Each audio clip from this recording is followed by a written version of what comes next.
A potentially huge break in the Nancy Guthrie case as federal authorities released surveillance photos, six to be precise, and two videos of a potential subject. And as we're coming on the air tonight, investigators are now canvassing the area around daughter Annie Guthrie's home, going door to door with the FBI also on scene. Welcome to the global phenomenon, Surviving the Survivor. Here's your host, Emmy Award-winning journalist, Joel Waldman. What's up, SCS Nation? Welcome to Surviving the Survivor. This is the global phenomenon that brings you the very best guests in all of true crime. Don't call it a podcast. Don't call it a show. We are represented by more than 50 countries in our community here on YouTube. Say goodbye to mainstream media. This is where it's at now. And a week ago is where the Saturday was where the epicenter of this heinous crime started in Tucson, Arizona. Saturday into Sunday morning, Nancy Guthrie allegedly taken from her home by an armed captor who we got a glimpse of today. And tonight, like I said, we are seeing that video surveillance footage. Phil Ramos and Phil Waters, retired Houston homicide detective, hopped on with me earlier and did quite an extensive analysis. If you missed that, it is under the live tab. And let's just introduce the guests and get cracking here. Special first-time best guest, and I hope will come back. Particularly important to this story, you've got Andy Black, Chief Black to you. He is the head of security and police at the University of Hawaii, but a one-time former head of the Tucson office of the FBI. Thank you, Andy, for being here. Thanks for having me. Next up, Detective Phil Ramos. Retired Las Vegas homicide detective, three-time officer of the year, undercover narcotics, spent a vast majority of his career in the homicide division, cracking cases and going to Tupac Shakur's autopsy. And he is, in fact, no longer with us. Phil Ramos will tell you that. And last, but certainly not least, you've got Jay Fulton, Columbus, Ohio PD, retired homicide detective. So you've got three incredible investigative minds. I've got to tell you, developing tonight, and Andy, I'll go straight to you. We don't know if it is related to this particular case, but reporters are staked out at the Pima County Sheriff's Department, as you can well imagine, and at least two SWAT armored vehicles deployed from Pima County en route somewhere. And this is all as the FBI presence is increasing around Annie Guthrie's home. There's a lot of crime in Tucson. I was telling you off air, I worked there. A lot of things happen there. Any reason to believe that maybe this SWAT deployment has something to do with trying to capture somebody related to this? Well, let's hope it does, right? Because I expected that the release of that video would generate a response from the public. And I think that's what we're seeing right now. I can't speculate onto where those vehicles are going, but it is a good sign that they've got SWAT vehicles looking to execute a search somewhere and hopefully find Nancy Guthrie. Yeah, and Andy, just to add to that, I always say best guess, better community. You're looking at that video, courtesy of my friend Josh Ritter, by the way, of Nice. Courtroom Confidential. But they're saying there's at least 4 SWAT trucks. I can't remember a time in my 5 years in Tucson covering crime where I saw 4 SWAT trucks. What does the number 4 tell you if that is in fact true, Andy? It's almost like they're responding to the most high-profile case in the country, wouldn't you think? I would. Apologies. I'm a mess here. The laptop's not working and the iPad's not working. If you see me looking down, I'm referring to some notes I have on my phone. Real quick, Andy, just back to you. What was it like to run the essentially the FBI office out of Tucson? Some people think it's a sleepy little place, but there's a lot of crime, a lot of transients, a lot of homeless, and there's issues with crime in that city. Yeah, that's true. You have the border. The Tucson office of the FBI also covers all the way to the border of Mexico, right, with Nogales and Sierra Vista. So there's a lot of cross-border crime, a lot of drug trafficking. We also had, interestingly, it's a hotbed, believe it or not, for counterintelligence because of the universities there, the classified information they're doing research on, and the military bases that do a lot of test flights of new aircraft. So it's a hotbed of counterintelligence in that sleepy town. And By the way, Chief Andy Black's only with us till about 7:35. As soon as you have to go, Chief, you let me know. And we're also expecting Dr. Casey Jordan, a criminologist, to pop in here. She's also an attorney with some great insight. So they'll be kind of swapping out. And then 8:30 tonight, Brian Enton's hopping on. He did. He told the COE, the chief of everything, my wife, former CBS News correspondent, that he might have he might have to alter the time a little bit because he is all over this surveillance footage and people news. It's hard to keep a schedule when you're in news, especially when stuff is breaking. But we'll try to get you, Brian, and do everything we can to get him to you tonight. Phil Ramos, you're used to seeing some SWAT trucks around Las Vegas. Just your thoughts, and thank you to Second Beach Gal for the super sticker here, right there. Now I had two armored SWAT vehicles. We just saw one. If we can roll that video one more time. This is all while they're saying that there's at least a dozen agents, if not more, canvassing, but more interesting, canvassing the area around Annie Guthrie's home. Of course, that brings us back to Ashley Banfield's initial reporting, saying that perhaps this son-in-law and husband and brother-in-law of Savannah, had some connection. We simply just don't know yet. But what about this number of SWAT trucks? 4 of them seems excessive. Somebody's about to have a really bad day. and I mean, one SWAT truck is enough. I would say that there's probably multiple locations with 4 tactical vehicles headed out. Yeah, man, this has just been a crazy last 12 hours of developments that have happened. While we were following this week, the family was on there doing all their interviews and their comments and stuff. We never did see the brother-in-law, and one would think, he's part of the family. At least he'd be there supporting his wife, but we never did see him. And we all started off thinking, this is a shady-looking character, and we haven't seen him since. So, without reading into that, it's odd behavior that you wouldn't be supporting your family, your married family that you went into. So I can't wait for the next few hours to see what happens. Magical Mary. These are I always say, reading license plates are tough, especially if you've had a long day. But Magical Mary, I figured it out. Exactly. Bad day for a very bad person. It reminds me of the title of that kid's book, Alexander is very bad, horrible, no good, whatever it is, very bad day. You get the idea. But Jay Fulton, to you, what does it tell you that we're 10 days into this now, I believe, and now you have more than a dozen federal agents along with Pima County Sheriff's deputies who are canvassing the area around Annie Guthrie's home, the daughter of Nancy Guthrie? Does that tell you that obviously there's a focus there, but does it tell you that the focus is back on perhaps the family or someone who knows the family? Either knows the family, they have some indication that geographical area beyond the fact that this is a relative's residence. I agree with Phil wholeheartedly. These guys aren't the kind of guys that go search. These are the dogs that you send in when you're going to they're not participating in any kind of canvas. This is not what they're built for. So I agree with Phil. It's probably multiple locations. Much like a military operation, you want to hit spots at the same time. They must have more than one location in mind. And these are the guys that make entry and shut everything down. They're not the guys that go door to door and knock. This is the tip of the spear, if you will, for local police departments. So they must have some actionable information if these guys are rolling. Yeah. Thank you to ART here. Great coverage. It only gets better. Thank you. It takes an entire team to put this together. If you are new, there are a lot of new people. We do this Monday through Thursday, 7 p.m. Eastern time. It's a panel show covering the biggest cases. This happens to be maybe the biggest of the biggest that I've ever covered, true crime or otherwise.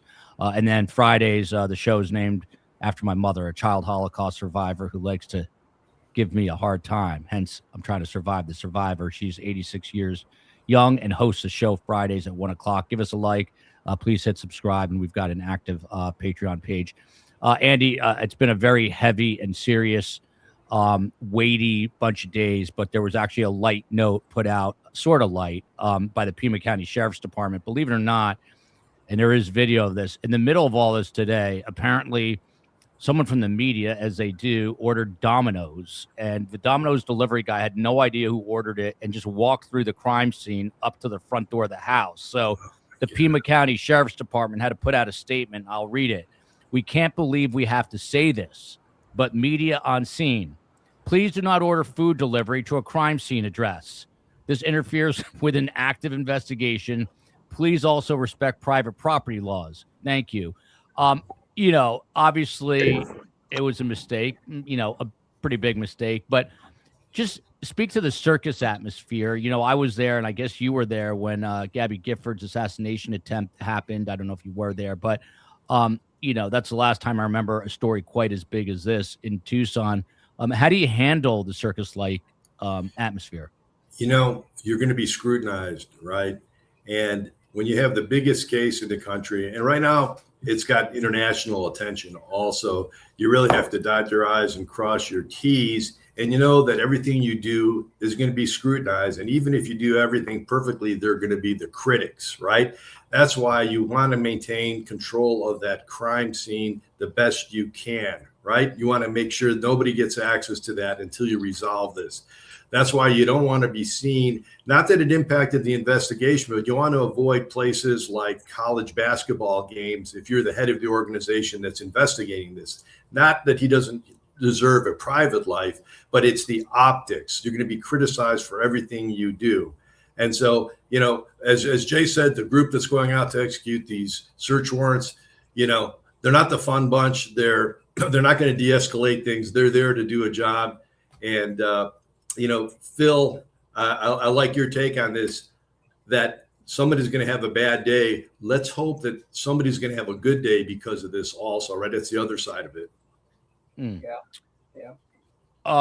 And now getting word from Phil Ramos from this is via Michael Ruiz, Fox News, one of the better reporters on the ground there, without a doubt. More quote unquote search and rescue trucks are rolling into Annie Guthrie's neighborhood. It sounds ominous, and thank you to Gia and TJ's mom, but what does it tell you? These are search and rescue vehicles. These are not SWAT vehicles, and they're not headed to Nancy Guthrie's. They're headed to Annie Guthrie's. What does that say? Quite possibly a secondary crime scene. And they're there to do a very thorough and effective search. Hopefully, with the amount of time that has occurred since all this happened, it's going to be a fruitful search if that's what they're doing. And my sense of it is that that's exactly what it is. They're going out there based on the information that we've had in the last couple of days. Last night was it, or the night before? There were photographs being taken inside, a couple of exterior examination views of that manhole or the sewer hole, whatever it was. So something has developed at the house, and they're about to bear the full force of the police department's searching abilities. Yeah. Adby here. The question is, Jay Fulton, I'm going to toss this one to you. Is the video time-stamped? Well, I'm going to play the video in just a moment. As a matter of fact, Spacey or COE, if you can roll the video. This is now the surveillance footage that came in today of the person who authorities are not, for whatever reason, not calling a suspect, but saying that, implying that they're a very serious person of interest. Phil Ramos talked about how it looks like he's wearing 2 pairs of gloves earlier, but the timestamp here, according to NBC News, is 1:47 a.m. 1:47 a.m. That would be when she's well at home. And the question is, could he have been on the porch while she was away? The issue is we don't really know what happened from like 9:30 p.m. on that night. But what, if anything, does a 1:47 a.m. timestamp tell you, Jay Fulton? If in fact that's accurate, and I have no reason to believe it's not, this could be him making preparations to exit the crime scene. We've not been made aware of what the point of entry might be, but if the crime has been committed at this point, I notice he's got a backpack that appears to be fully loaded. I don't think people come to commit crimes with fully loaded backpacks. Oftentimes people leave crime scenes with whatever property in backpacks. Of course, it's been reported there's no property, but if that's an accurate time, he could be preparing to figuring out the best way to remove this victim from the crime scene, and maybe some other place was a point of entry, but this looks to me like he's making preparations to carry something out the front door. I'm guessing this is the front porch, and maybe that's part of his preparation here to leave the scene. Yeah. It's CNN is also reporting, and this is no surprise, that since this was released along with 6 images, there's been a massive uptick in leads. Chief Andy Black, I'm assuming that's exactly what they wanted, but yeah, as a former boss of the Tucson FBI office, how do you handle that if suddenly hundreds, if not thousands of calls, start ringing in? How do you filter them, sort through them, and know which ones to follow up on right away? Yeah, it's not easy because they have the tip line. This case has such a high profile footprint that you've got to set up a mechanism for prioritizing them. You have a team in the command center that looks at them as they come in and makes a decision. Okay, this one seems credible. Let's put this at the top, right? So you've got to prioritize them, because otherwise you're going to be, no lead unturned. But on the other hand, there's some leads that can wait because they're so unlikely to pan out. So you go with your best here. This is creating a wealth of lead information because people are going to see this clothing. They may recognize some articles of clothing. They may even recognize his holster, those gloves, the backpack. And he's got a peculiar body language style in his movement, right? Someone may recognize this individual based on his body language and based on the clothing or some articles he's wearing. Also, the FBI is going to take this footage and compare it to other footage they've seen at convenience stores, gas stations, to see if there's someone in that area that night who's wearing articles of clothing similar to this. And lastly, this is a slower type of lead. They're going to try to find out who the manufacturer is. It looks kind of new, this clothing. Maybe it was purchased recently in the area, and run those leads down. There's a lot of work that could be done here. And hopefully what we're seeing now with these SWAT trucks being deployed is they've gotten help from the community because they released this video. Yeah. And Chief Black, back to you. I mean, I would love to get your take on your initial thoughts and your thoughts now, looking at the video and looking at the stills. Is there something that really stands out to you with your investigative eye? Yeah, he's very casual in his approach, but he's also surprised by the camera, the Nest camera, it seems, correct? Mm-hmm. That's really kind of odd to me. It's kind of odd to me. And I think, I can't remember if it was Jay or Phil pointed out, he's bringing a apparent loaded backpack. Mm-hmm. If he's there to commit a burglary, that's not typical MO for committing a crime, usually coming to take things away. Yeah. I saw something, and I don't want to, the COE is going to, before I even get there, and I'll remember it, but yeah, there's a lot of, well, Phil Ramos, to you, let me just put it out there. More than one person says that the shape and the size of the backpack, and this is a guess, a speculation, looks like it could contain a Starlink machine, which, is Elon Musk, in order to get potential internet capability. If this guy's in the desert or in an RV or something along those lines. I don't know if there's any way to tell that. Would the FBI or law enforcement have a way to look at this backpack and try to, speak to Elon Musk or someone at Starlink and see if it fits the MO?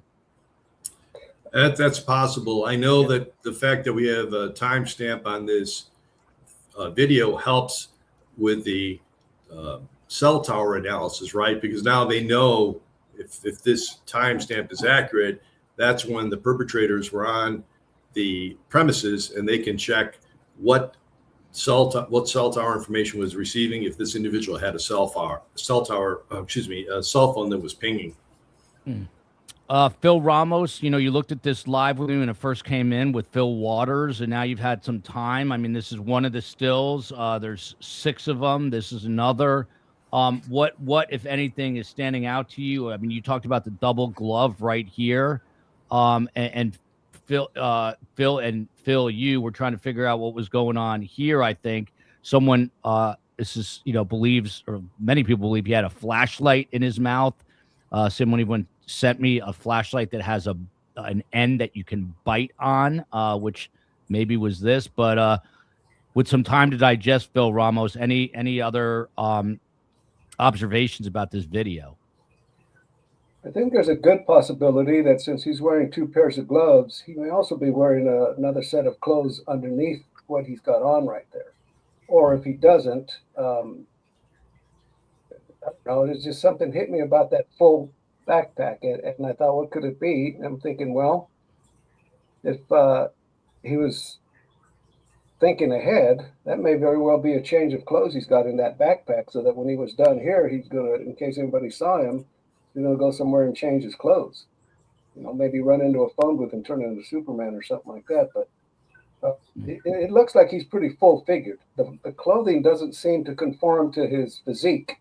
So someone else had mentioned that he's wearing 2 jackets, perhaps.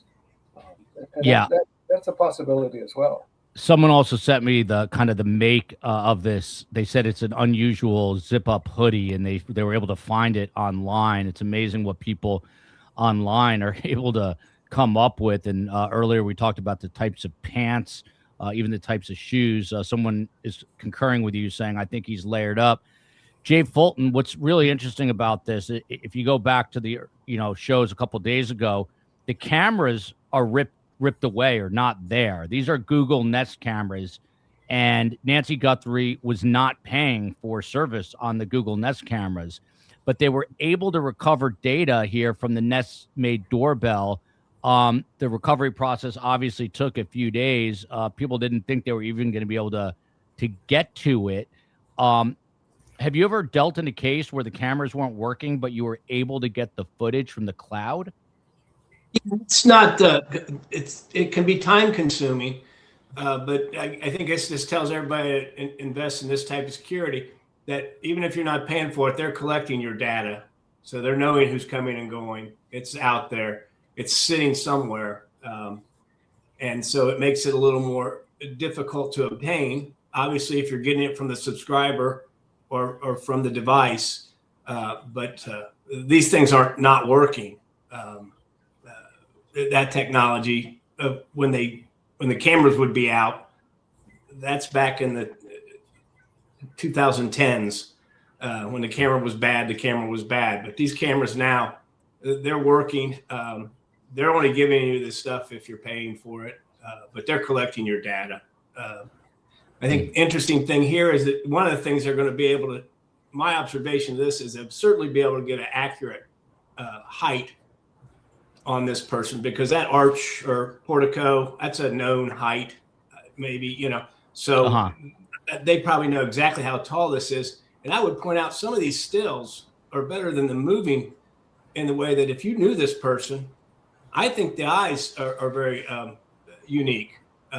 And whether it's the lighting, but I think these are the type of eyes that if you knew this person, you might be able to recognize those eyes and that facial hair, and like that shot right there, particularly the eyebrows are fairly unique, I think, in one way or another. So I think this is exactly what the Alley Man was in the Tepe case we talked about.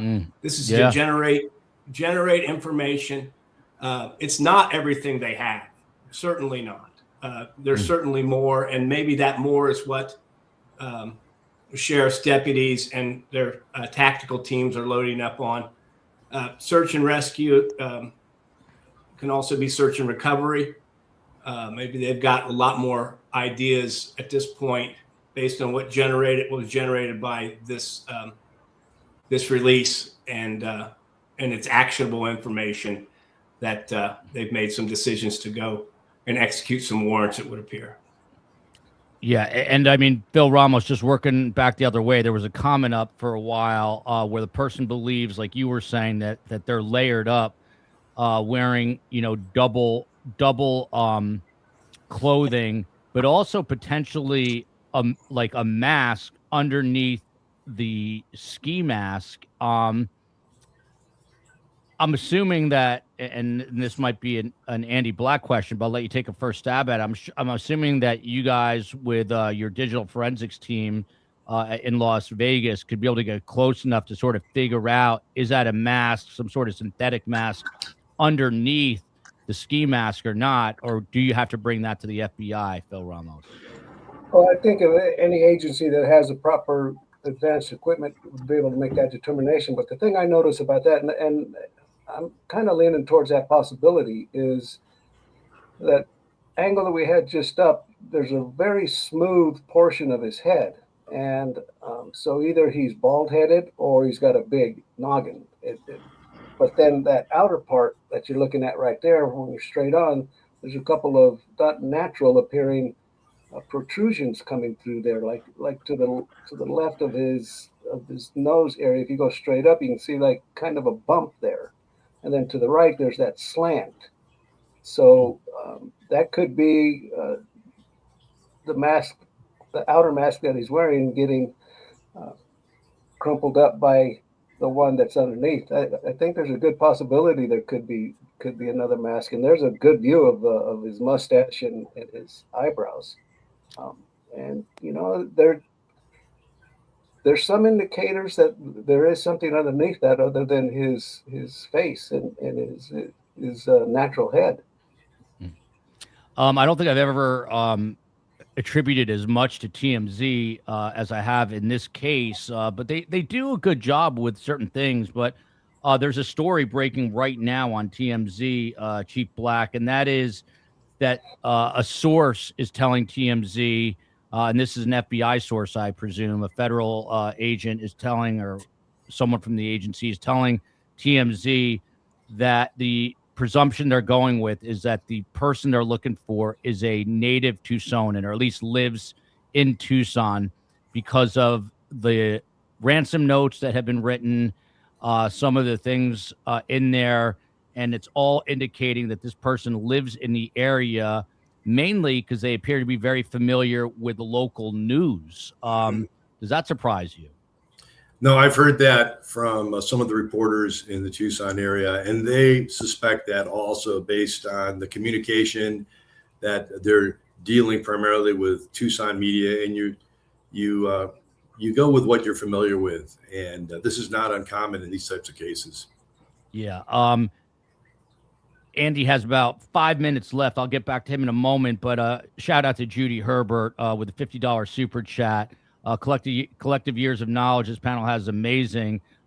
We do bring you the best guests. It is not a tagline. It is our reality. Flint, Michigan is in the house. Come at you from all angles of the map. I said that backwards. I think the plant scraps was on top of the blood. Thank you for that. Jay Fulton, here's a photo from just a short time ago. And this is either a federal agent or a sheriff's deputy who's undercover here, just talking to a homeowner. Just speak to us. They're out canvassing very heavily. It's weird. All the action seems to be happening about this hour of the day. None of this seems to be, with any sort of aggression. They're just going around and speaking to people. If you had to guess what this conversation was about, what do you think it is? You check for the presence of cameras. Once again, I don't know geographically where this is, but that's a door-to-door function. You check with neighbors. Any place you're interested in looking about the activity, you go door to door. You contact those neighbors about their security system. Some people have strange sleep habits. Were you up letting the dog out at 2 a.m? And sometimes people don't think what they saw is important enough to volunteer until they're asked. And so the neighborhood canvas is one of the most valuable tools for any successful criminal investigation, because some people stay up late, watch TV. You hear a car go by at these odd hours in a residential neighborhood, and the Gladys Kravitz in you comes up, and you got to look out the window and see what's going on out there. So some people think, well, I don't want to bother they're so busy.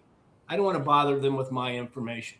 When in fact, sometimes that's the information that leads to successful conclusions, and it's a valuable function. So the neighborhood canvas is exactly like that. It's casual conversation with people that lived with around her, that knew her.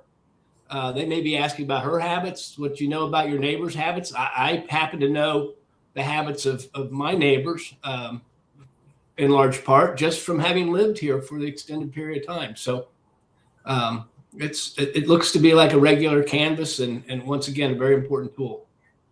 Yeah. I don't want to get ahead and over my skis here, but there's enough people in chat, and Chief Black has just a couple of minutes, but apparently CNN is talking to Harvey Levin, and who's the head of TMZ, and he is publicly saying now that there has been activity tonight. I've yet to, corroborate this, but there's a lot of people in chat talking about this right now. So let me caveat by saying we have not been able to independently corroborate this, but CNN talking to Harvey Levin, and apparently there's some sort of activity in the Bitcoin account, literally as of a few minutes ago. COE, try to dig into that. Chief Black, let's just for a moment assume that this is true, that there is activity in this Bitcoin wallet, which is supposed to be anonymous. What does it tell you? What do you do with that if you're the FBI? Well, it depends what that activity is. I'm not going to assume that it's the Guthrie's making a ransom payment, because it doesn't seem like we're going down that path because there's been no proof of life.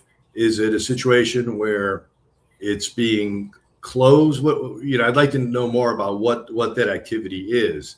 Has money been deposited in from somewhere else?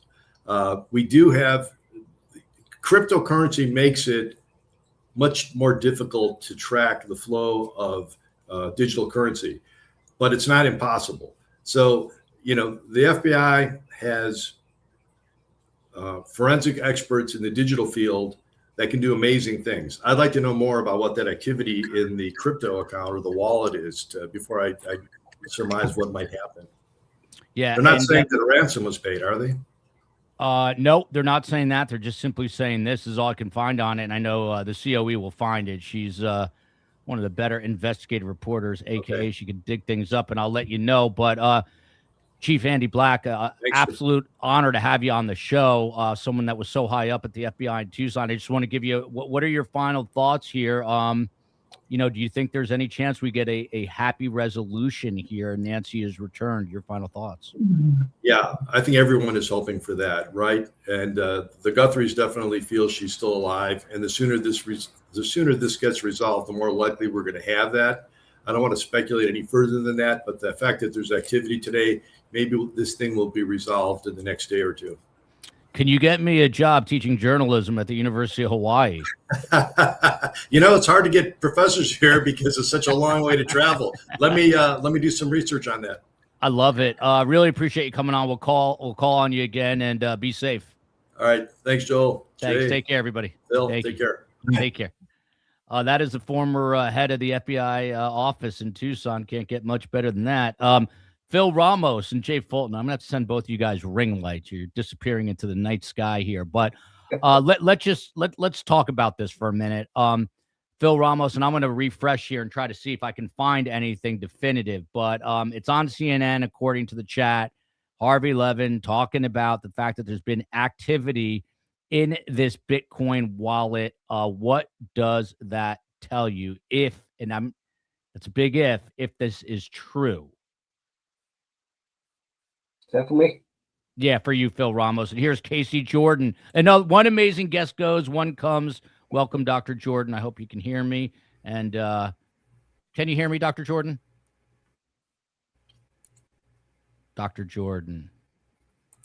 Ooh, I'll have the COE work on that. But yeah, Phil Ramos, that's for you on the wallet. You know, things are happening so quickly now. It's really hard to say what that means.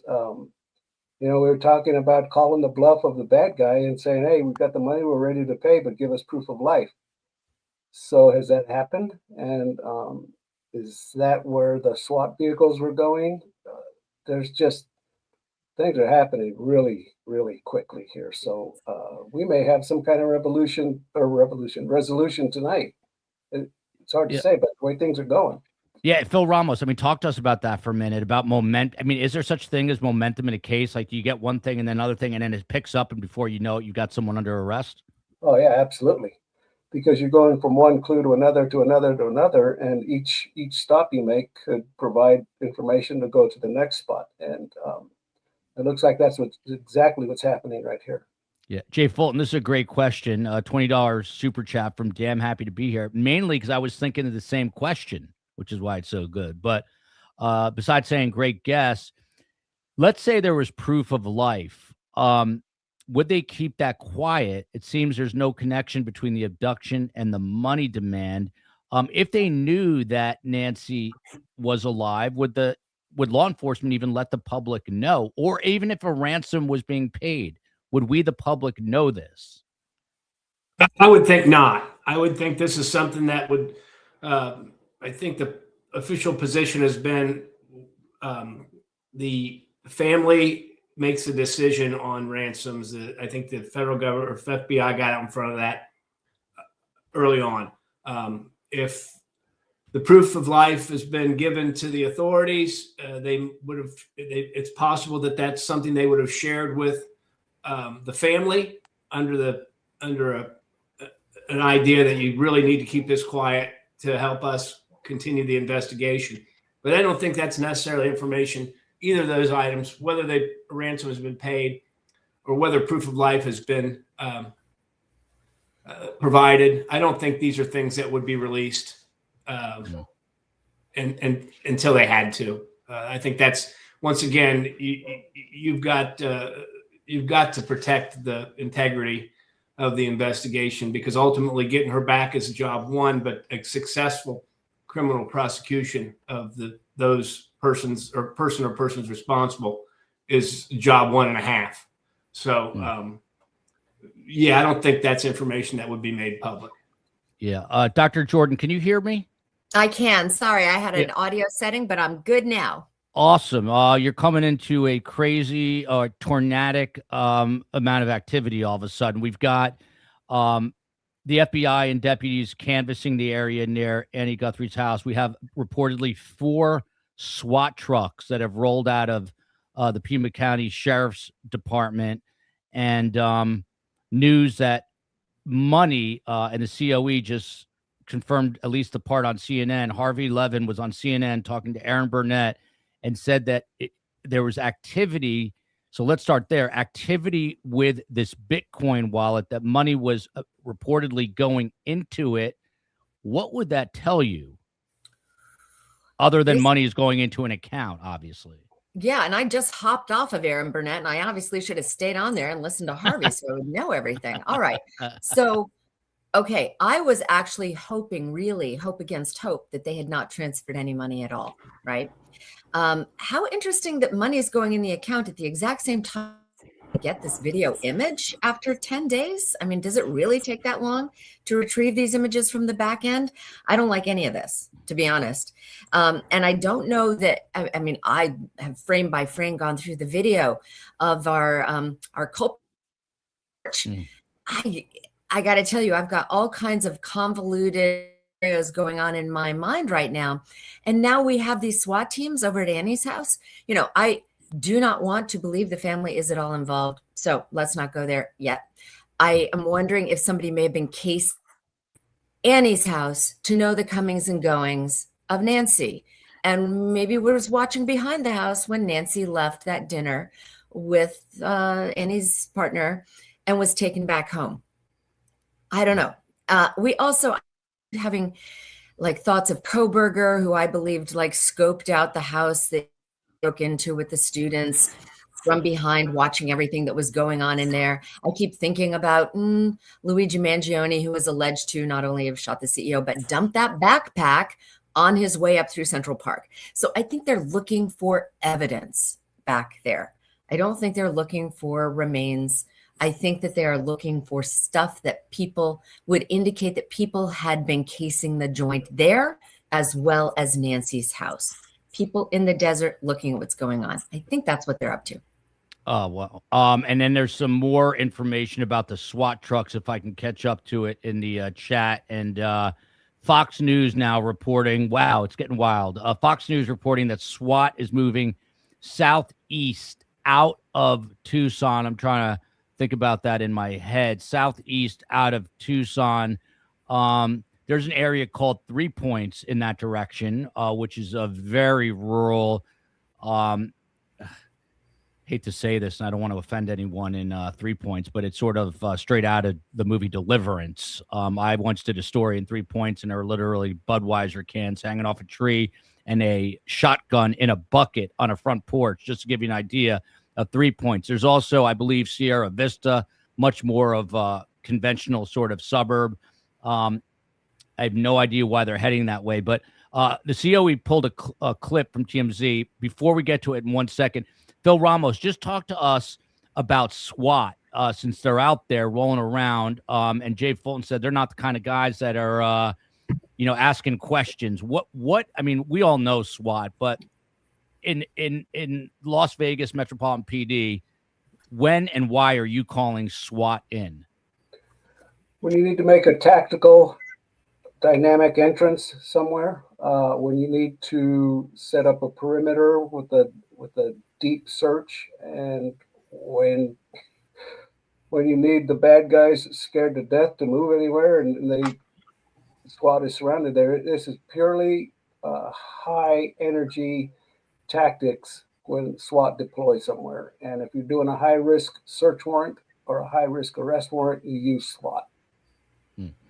They don't mess around. SWAT is headed to Vail, which is an other area, a very nice area, sort of suburban Tucson. That's where they say they're heading. A lot of, I don't even know how to describe it, but, a lot of homes that look similar that are built down, they basically create these little neighborhoods out of the desert. But without further ado, let's go to this video. This is TMZ just a few moments ago, CNN just a few moments ago with Harvey Levin talking to Aaron Burnett. Let's roll it, COE. Checking for any payments. What are you seeing? So about 12 minutes ago, we saw activity in that account. Activity like what?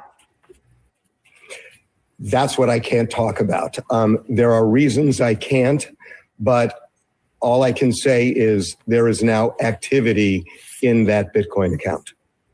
Okay. Now, let me just ask one more question and you'll share with me what you can.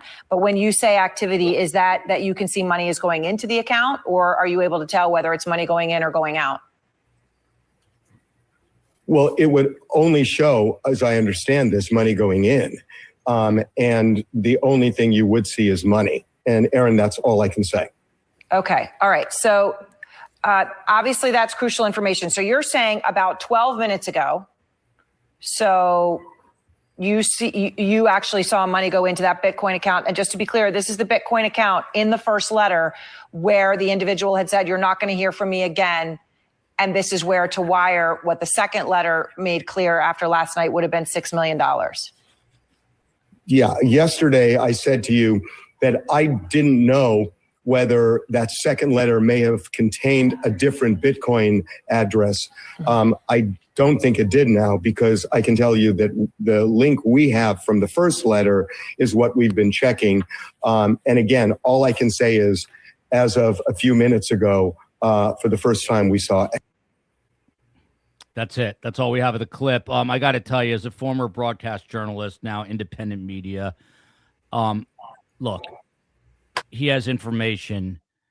if it were me, and I'm not trying to pass judgment, I would not be on CNN talking to someone about this. I would be going straight to the FBI. Certainly not to say, oh, I can't talk about that, because he's implying, Dr. Jordan, that he's got privileged information. He runs a tabloid. At the end of the day, that's what he does. I mean, he just posted a story about Bad Bunny just now on his website. So this is not, a real serious journalist. I'm not coming at you, Harvey Levin, unless you want to hop in an octagon in LA. I will. But I mean, why are you going on CNN just to say you can't talk about details?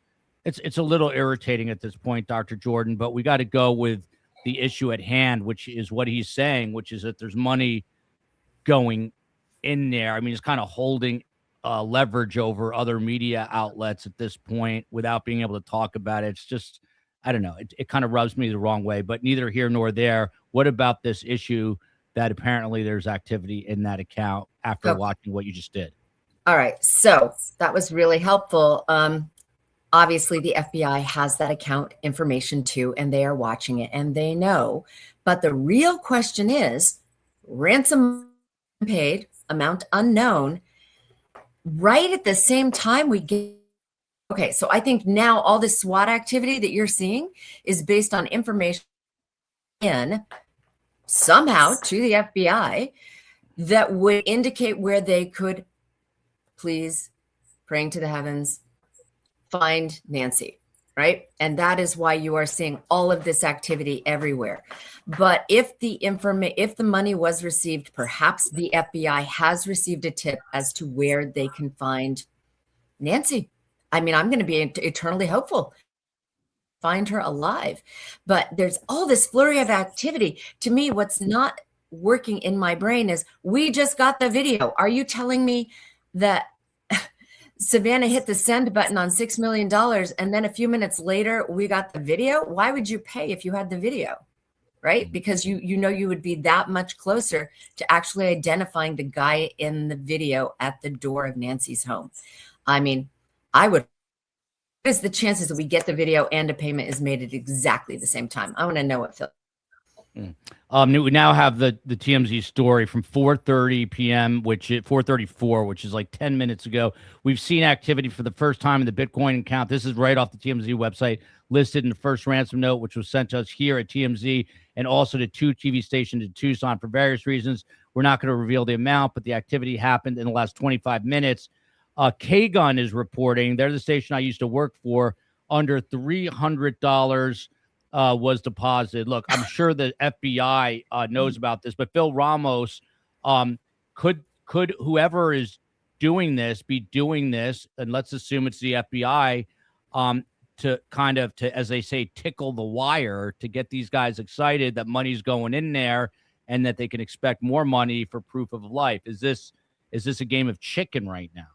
Yeah, it absolutely could be. And it could be a test to see if the family was willing to pay, like Savannah said the other day. But it could also be a check to see if it's going to work. My question is, they show the money going in, will they show the money going out, and who would it be going to? Jay Fulton, sorry, man, I've gone around the horn and missed you once or twice here, so I apologize. I'll give you the next couple of questions, but just I want you to weigh in on this. Obviously the digital blockchain is new to most of us. This isn't something that, you had to deal with a lot in your investigative years, but do you think there's if it was under $300 and the reported number was 6 million, is this again a quote unquote tickling of the wire, trying to maybe entice whoever this abductor or abductors are into showing some proof of life to get more money? Yeah, I'm not very well versed on the world of digital currency. So I got to be honest with you, I still have mason jars buried in my backyard. That's my retirement savings. Yeah. So, but yeah, it could be, and it could be unrelated. I mean, if the Bitcoin account, it would seem to me, if they gave a specific Bitcoin account, that there would be some way that these people would be able to know who belonged to that account. And they say secret, but I think Phil and I both know that the secret is that, there's not hardly anything secret. And especially when you put it out in the digital world, there are ways to track this. I mean, they track child predators through the dark webs. The amount of technology experience in the federal law enforcement is they get the best of the best to work on those things. So it could be unrelated. It could be $300 coming from somewhere else. I don't know. To be honest, I would have not done well with the Bitcoin stuff. Yeah, Harvey has the account. It could be coming from Harvey. You don't know. But I just want to address this. If this podcast, SCS, disrespects Harvey Levin, then why play the CNN interview clip? What I'm saying is, and I'll give you an example. I got a tip on a case, on a big case that we covered. And I very easily could have gotten that person who gave me the tip to come on air, and I would have gotten huge numbers. A lot of people are, you always hear people say, well, they're just doing it for the clicks. Well, that's what the business is about, is getting viewers. But I just went with the discretionary route and said, no, I've got to get this to prosecutors. It can help their case. I'm not bashing Harvey Levin, but I have a problem with him going on 10,000 different media outlets. Kaga 9's reporting it, but they're reporting it through their own media outlet. And I have a problem with him going on air to say that he can't talk about it. Then why are you going on air other than to promote yourself, is the point I'm making. But he's got the information. He's got every right to publish it. And I just hope he's working in concert with the FBI. So, I really hope that's the case. But COE, can you put up your comment? I'd like Jay to address that, and then we'll get back to Dr. Casey Jordan. But the COE had a comment. I'm not going to be able to find it, COE, but if you can pull it up real quick. And by the way, someone corrected me that 3 points is west, not south, which might be correct. But basically, all of this going on right now, the question was, isn't it just a distraction in a way from the larger picture, which is recovering Nancy Guthrie and trying to, get to the bottom of what is happening? That was the essential gist of the comment, Jay Fulton. I mean, how do you keep all these distractions aside if you are working this case right now? Well, you got a team so big on this that you can put detectives, federal investigators on these, on these red herrings, if they are, or what, you can chase these things, but at the same time, what's more solid to me is the actionable, and you don't bring the SWAT guys out unless you've got actionable information. It's just, to me, that's the bigger part of this thing that's going on right now, is the search and recovery people moving to certain locations and the SWAT team on the move to somewhere. Now, whether it's good actionable information or not, that's to be determined by the result of the search. But I do believe that, that's not the important thing. And I don't even know Mr. Levin. And so I don't have an opinion on him one way or the other. I don't know of his work. But the thing to focus on here, I think that the most important thing is that they're putting resources that are saved for certain events into motion on this. These guys wouldn't got involved in anything related to this person gone missing. They wait and they go when they got something that they've been told by the detectives, we've got a warrant for this location. Here's what it looks like. Here's what the layout, and we need you to hit it. And so I think that's the bigger story. And I agree with the CEO on that. This other stuff is, it may be happening at the same time, but the real meat and potatoes here is going to be the result of those, the actions of these tactical teams. Yeah. And Phil Ramos, is getting confusing now for a lot of reasons, but you've got these apparently reported 4 SWAT vehicles that rolled out. They're now heading to an area that's nowhere near Annie Guthrie's, but Annie Guthrie's house, the daughter of Nancy Guthrie, is where they're canvassing. Did they potentially find something that is pointing them to a person in a different direction, and that's why the trucks are going one way and the canvassing is happening in another? Well, let's play that one out because obviously the SWAT guys got good information from somebody, and it's high risk information. That's why the tactical unit is going out. So did they develop something while all the agents were there at the sister's house, and they passed it on right away? And did they have to go like the drop of a hat?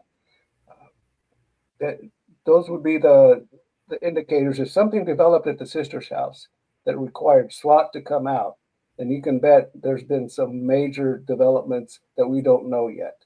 So, and I guess we'll know in a little bit once SWAT pulls over and they get out and start putting on their gear. It's I would keep an eye out for a helicopter too, because SWAT doesn't make high risk entries or search warrants without air support. So that'd be another thing to look for. Phil Ramos, just for a second, I'm curious, take us inside that helicopter. I mean, without giving away the secret sauce, what are the capabilities? I mean, they've got infrared, I'm sure, but I mean, what does the air support do that SWAT can't? Fly. That's about it. They've got access to every communication. They've got secure channels to transmit information to SWAT commanders that need it. They've got serious infrared FLIR cameras going, and a lot of times SWAT will hold off until the air unit gives them the okay and give them the layout of it, and they'll have live feeds going back to the command post of what the cameras are seeing in the helicopter, much like military does at critical incidents. Josh Ritter, our friend, Courtroom Confidential, just mentioned a helicopter. He's near the sheriff's department. A helicopter just rolled out. So could be a long, interesting night. We're expecting Brian Enton in 32 minutes. I don't know that he's going to be able to join. If he can't, please forgive us. This is a very fluid. Go ahead, COE. Hey, Joel, I'm going to need you to check your text. We're going to have to adjust. Okay, we're going to have to adjust. This is news, and that happens often. There's a reason everyone in news likes to drink and or is divorced. It's a crazy business. Dr. Casey Jordan, I don't think we really went deep at all with you about these. So let's start to do that. Here's one, and you can see a gun on his frontal area. Yeah. Yeah, you see that. And then you see this. And then you see this, and I'll go back. There's 6 of these. Phil Ramos believes he's wearing 2 sets of gloves here. That was his initial interpretation. And then we've got the video. Now, in this shot, a gun is not visible. So there's people postulating out there that we're looking at 2 different people. I don't think that that's the case. But Casey Jordan, with your eye as a criminologist, what do you see in these still shots?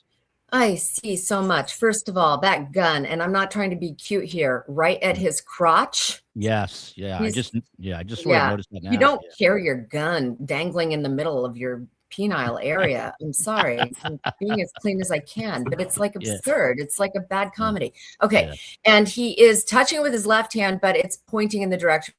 So I'm assuming he's right-handed. Everything indicates that he's right-handed. Let's talk about the jacket, which to me is the most important thing. I want you to highlight this. I think the jacket is going to be what recognizes and calls in and says, I know who wears that jacket. Appears to be American. It's got that little logo that kind of peeks out from underneath the strap of his backpack. And I looked one up on eBay, and it has that same horizontal stripe right across the top. So look for it. And it's not new. It's old. And I don't think he ran out and got it, at the Goodwill just for this occasion. I think he's worn it a lot over the years. So hopefully somebody's like, okay, yeah, my ex-boyfriend wore that all the time. I told him to get rid of it. And that white zipper. Now, the jacket continued. When we do a frame by frame of the video, not still, I see what I believe to be a cell phone sticking out of that right-hand zippered pocket of his jacket. I almost said just the tip, but I caught myself. Just the top of it just of it. And I could be wrong, but I played it many times frame by frame. And that's also going to solve this if we are going to catch a break, because now we have probably a time date stamp on this. We can now triangulate all the cell towers to that time and place, especially if Nancy's cell phone was on inside the house. That cell phone, even if it's off, they can triangulate it. I know this because I was convicted of murder strictly on the cell phone pings. They put him at the body dump site. And I'm a good attorney, but he still got convicted based on the cell phone pings. So we've got the backpack. It's generic. There's no logo. This is probably Walmart, Amazon. You know, it's a no-name backpack, and it is stuffed with supplies. Okay. He came here not for a burglary. In my experience interviewing burglars, they don't bring big backpacks full of stuff. They bring like very flimsy nylon laundry bags that they can tuck into their jackets and fill full of candlesticks and gold and silver and everything. Speaking of gold and silver, in one of those stills, we have a flash going on. We have a reflection at his mouth. Now, I at first thought he may have a pen light in his mouth. You know how when you're like, you've got a little pen light and you stick it in your mouth while you need both hands free? Yeah. So I thought it was a pen light. And then one of my podcast fans goes, I think that's a gold tooth. I think that's tooth or grills or some kind of mouth hardware. That's what Phil Waters said. He thought it was a gold tooth. Tardy to the party. Nobody told me. Okay. So, Phil, Dr. Jordan, hang on one sec. So look at this comment. I think the jacket is different and the shoes have a dark area near the ankle that the guy in video doesn't have. I think it's two guys. I'm pretty observant, but not when it comes to comparing and contrasting this stuff, I don't think. But let's look. So this is a still. This is a still. And Ramos and Jay would love you to this is the back to the other still. This is the widest still right here. Yeah. And then you see the gun there hanging from the groinal area. Which could have just been tucked up under his jacket until this moment. Yeah. And now we'll watch the video. We're looking at the shoes, the pants, the everything. And there's a backpack. It looks like the same backpack. It looks like the same structure. Yeah. I don't think twinning is winning sometimes, but not here. So and the neoprene those do agree that there's more than one. He's and like, whoa, double gloved. The neoprene gloves just made me think that this is a guy who trades, who's used to wearing. These are not latex gloves. These are not what cleaners and nurses wear. These are heavy neoprene gloves like my stonemason will wear, right? Don't get ruined by cement, or people who deal with harsh chemicals will wear. So it makes me paranoid about his fingerprints, and yet he is not smart enough to bring a can of aerosol paint to spray the lens of the camera, which is what all the burglars I interview always do. They bring paint so they can just right on top of all the security cameras. You don't touch them. You don't leave fingerprints. You just wipe out that camera before it can even, scan you. So lots going on here. You want to talk about the face? Yeah, let's talk about the face, and then I'll have Jay and Phil weigh in, but get us started on the face. Let me try to, by the way, in this photo real quick, Dr. Jordan, I got a text message or an email. It says, in the picture of the perpetrator walking through the archway, in the background to the right, it looks like there is a dark colored vehicle facing Nancy's house parked at the end of her driveway. You've got to have incredible eyesight right here to see that. But apparently someone is seeing a vehicle. Let me just try to pull this up. No, there you can't see it, but I don't see a vehicle. Do you, Casey? I don't, but I swear that the FBI has such amazing ability to enhance photos that if it's there, they will know it. And they will be absolutely able to tell you everything about it. Now I have to put my reading. I don't see it. I see some lights way off in the distance. I don't see a vehicle. Yeah. Go back to that other photo real quick, the one you just had up. Phil Ramos, in this photo, do you see a car back there on the right side, or Jay Fulton? No, I don't see anything other than natural shrubbery. Yeah. Okay, I didn't mean to cut you off there, Dr. Jordan. Continue on where you were. We're going to talk about the face, right? I'm almost done. Yeah. All right, let's talk about the face. And it looks like sneakers, not hiking boots, dark soles. Okay. That face, he's manscaped. I'm going to give you that he's around 30 to 35. He's distinctive, nice eyebrows. They're not bushy. They are actually manscaped. So is the mustache that I see, and his lips are very full. I don't think this is an older guy. He doesn't walk like an older guy, but I don't think he's a teenager either. I'd put him right 30 to 35 based on the gait and the facial, the little tiny peak of the face that we get to see there. Eyebrows look good. Mustache looks good, right? And the lips, yeah, he might be a good looking guy under there. Who knows? But this mask doesn't look new, right? It looks so old fashioned. This is his amateur hour. It really is.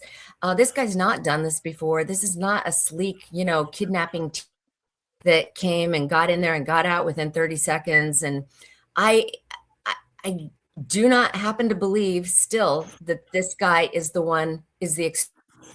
we have the kidnapper or the home invader, and we have I don't mean to waffle, but I was thinking this could convince me, okay, sophisticated enough to be the same guy asking for the Bitcoin. I don't think he is. I mean, when you pick flowers and shove them in the lens of a camera, I just don't think this one has the sophistication doing the shakedown on Bitcoin. Maybe. Hard to say. There's so much we don't know.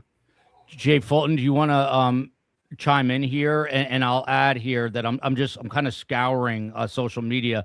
Some other people suggest that they see a tattoo on this guy's wrist. I don't see it. It's a very zoomed in shot. But Jay Fulton at Columbus PD, do you have the capability to really go in tight on certain areas and potentially make out something like a wrist tattoo potentially, or do you have to call in the feds for that? We got the capabilities would be our capabilities in Columbus would be exceeded by those of the federal law enforcement agencies, certainly. In every shot I've seen, the gloves are pretty much tucked up into that jacket or vice versa. It looks almost like it's cuffed, that he's going out of his way to cover, to make sure that these every inch of skin for the most part is covered. So I didn't notice a tattoo. I've spent a little bit of time going through these photos, but I agree that the mask doesn't look like it was purchased for this new for this endeavor, nor the coat. I think the backpack, I agree, it's very generic. These are the things that would be the things that would be identifiable, but it's almost like if the kit was put together for this endeavor, then it was put together at a Goodwill, a secondhand store, at least the top, the hat. I don't know what kind of industry uses that type of glove. That would be some kind of research, because those wouldn't be the normal type of gloves that you would notice in a crime, a burglary type crime or a home invasion type crime. They seem to, that seems a little odd to me. So that might point towards this person's familiarity with those, might point towards their profession or their hobby. I don't know what sport you wear to wear those types of gloves, but maybe scuba diving type gloves. I agree with the face. I mean, the eyes look pretty distinctive. Those eyebrows look very well cared for and unique. Yeah, they and do. I think the person that knows this person, if a person knew this person and looked at this picture, I think they would be able to tell you who that person was if they were very familiar with them. The details that come in from, sorry, Jay, but the details that come in are amazing. The gloves are wrestling gloves. I wouldn't even know what a wrestling glove looks like, but this, by the way, everyone, is the sort of thing that they are certainly discussing and looking at. COE, can you pop in? Because as per usual, you say you texted me. I have 0 texts from you. But I understand Brian Enton will be ready in 10 minutes. Is that it? He's ready after the B block with Cuomo. So the question for you is, do you want him to hop on here instead of just starting the new show? Okay. I'm going to unlist the other one. We'll just have him hop on here. Okay. Sounds great. So right. Brian Enton's going to hop in. He has very limited time. He's been on the ground from basically day 1, if not day 2. And we'll get him on for as long as he can give us. And the guests here can can jump in with me to ask some questions. But Phil Ramos, while we're waiting for Brian Enton, and this is going to be a crazy night, so COE, we're going to have to plan to stay on later. We'll figure that out as we go, as we always do. But Phil Ramos, I used to work with Matt Finn, really nice guy. He's a reporter for Fox News. And he happened to be just out and about today when he saw investigators entering a business near Annie's home. I think he was running to grab a bite to eat. So he went in, like any good reporter, went into the business afterwards and said, hey, what was going on in here? And the business owner said that the authorities had requested outdoor camera footage of this particular business near Annie's house. So they're requesting outdoor camera footage from January 31st, 9:30 p.m., which is when she was allegedly dropped off by the son-in-law around that time, through February 1st at 11:30 in the morning. So they were asking for surveillance from this, I don't know if it's a convenience store or what, from that night all the way through the morning. What does that tell you? Well, that's a good question. It's a matter of why were they looking there? And my wife had an interesting observation earlier today. She believed that the son-in-law worked very near the house, within blocks of the house. And so the question became, did he actually drop her off there? I would imagine that the camera footage would have captured that. And does he actually work close by to her house? If he does, depending on what kind of work he does, that would be a major red flag and a major development, because according to the information is that he could walk to her house from his place of employment. Completely unverified, haven't been able to corroborate that, but I don't know that we've ever been told where he works or if he even does work. Something that keeps coming up, I just don't see it, but it came up again. So I'm just going to ask Dr. Jordan about this. Some people, because of the finely manicured nature of this man, believe it is a woman. Dr. Casey Jordan, any possibility there? Are you just seeing all male all the time here? We live in a different kind of world today. Maybe. Yeah, no, I'm kind of an expert on this, and I'm going to tell you that's a man.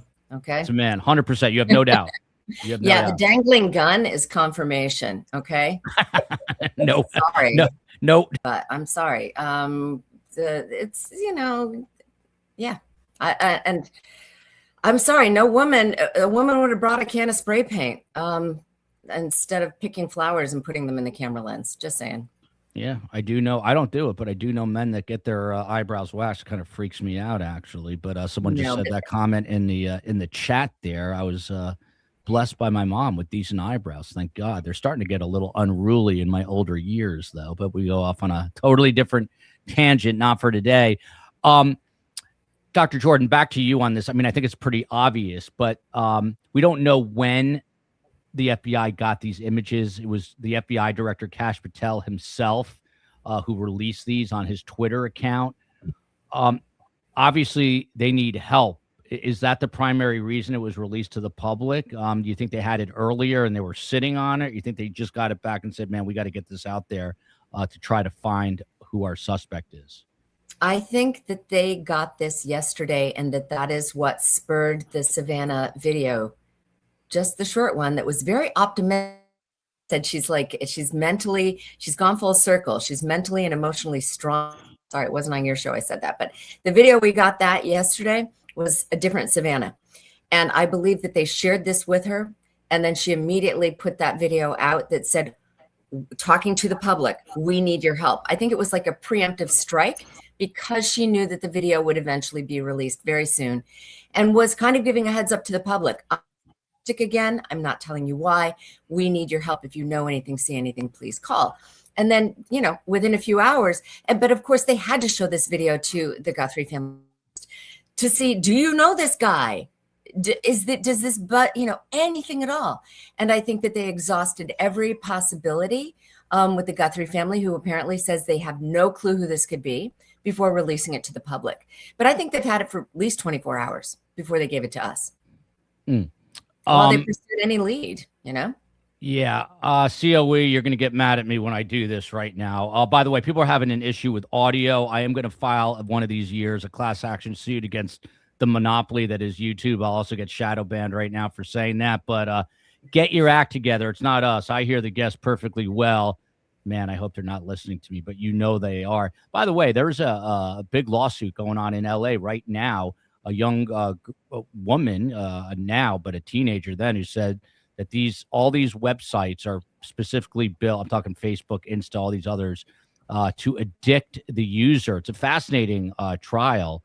And I bring that up because they are monopolies. And get your act together, YouTube, and don't addict kids. But Beach Beauty, the eyebrows are the lining of a secondary mask that the individual is wearing under his ski mask. Jay Fulton, let me bring that up. I was going to go somewhere that I probably shouldn't, and the COE is freaking out. So let me go here instead. But do you see two masks potentially being worn by this one perpetrator?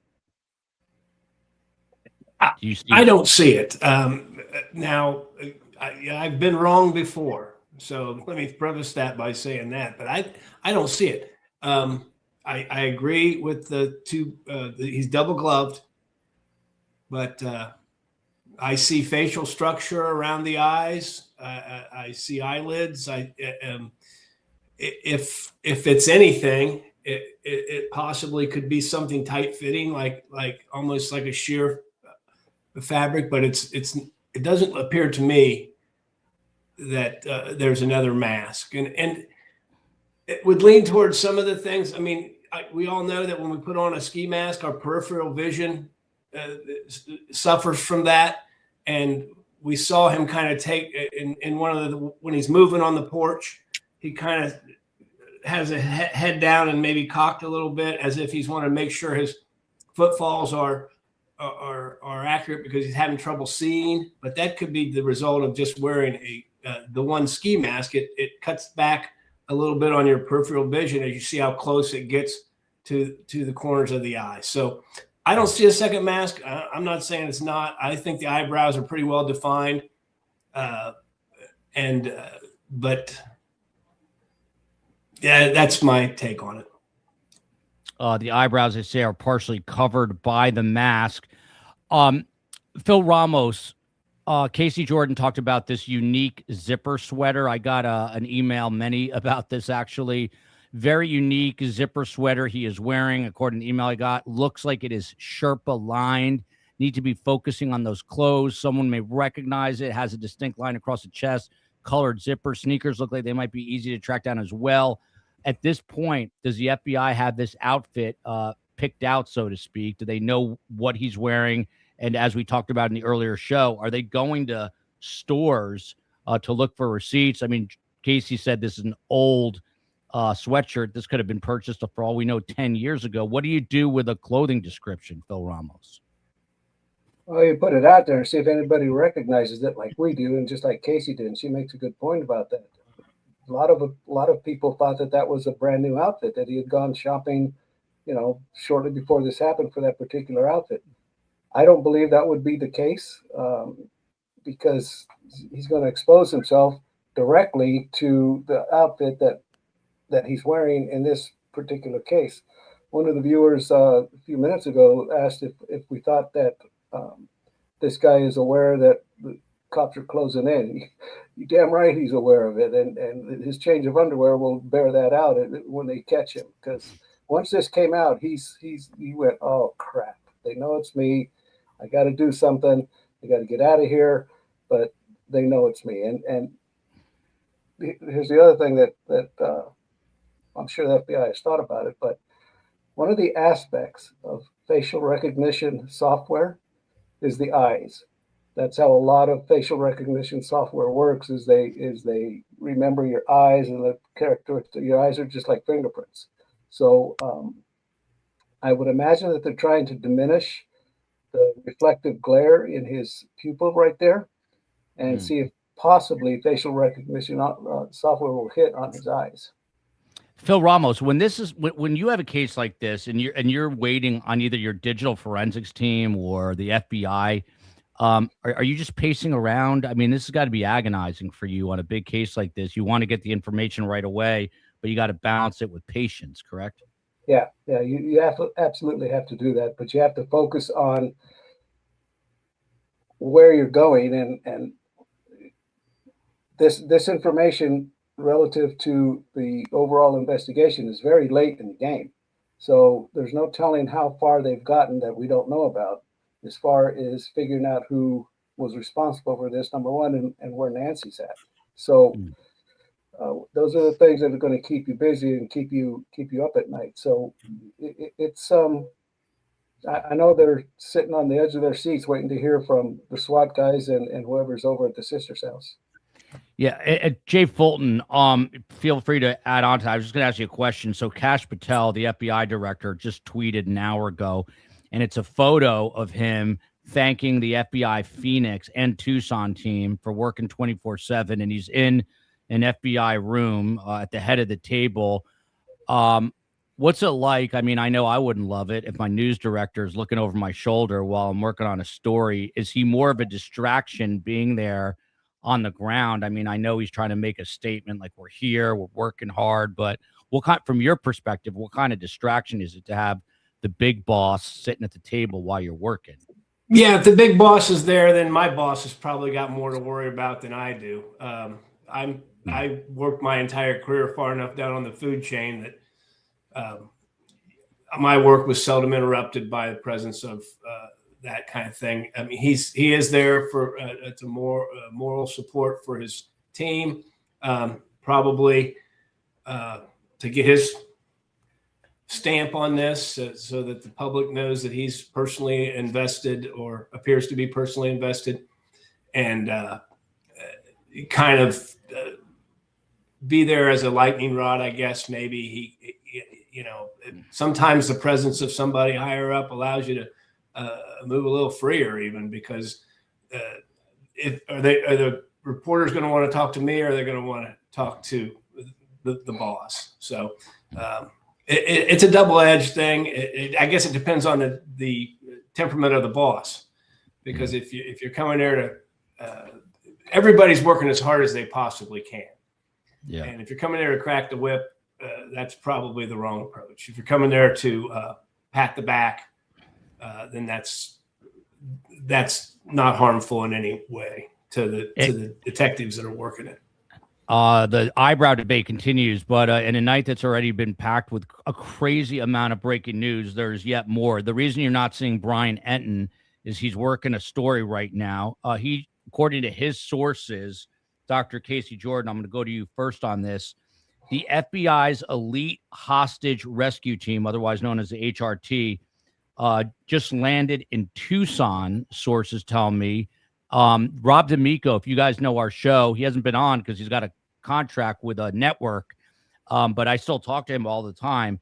When the DC sniper was going on, just to give you an idea of what these guys do, he was hanging out of a helicopter with his own sniper rifle, trying to snipe the snipers. Rob D'Amico was also in Somalia chasing a bunch of pirates who murdered 4 Americans. So these are the elite of the elite. He once told me that he shoots, when he was part of the HRT, he would shoot about 100,000 rounds of ammunition a year. And I was having lunch with him and Steve Cohen one day at a restaurant in Hollywood, Florida. And, I'm just goofy. And I was like, hey, Rob, what would you do if someone came in here with a weapon? He didn't miss a beat. He said, well, I don't have my gun on me right now. So what I would do is I would crack this glass, try to get a really sharp shard. I would run in zigzags and try to basically plunge the glass into his jugular. He said it dead serious, and he was dead serious.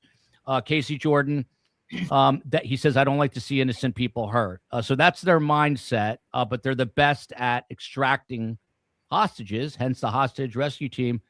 What the hell is going on, Dr. Casey Jordan?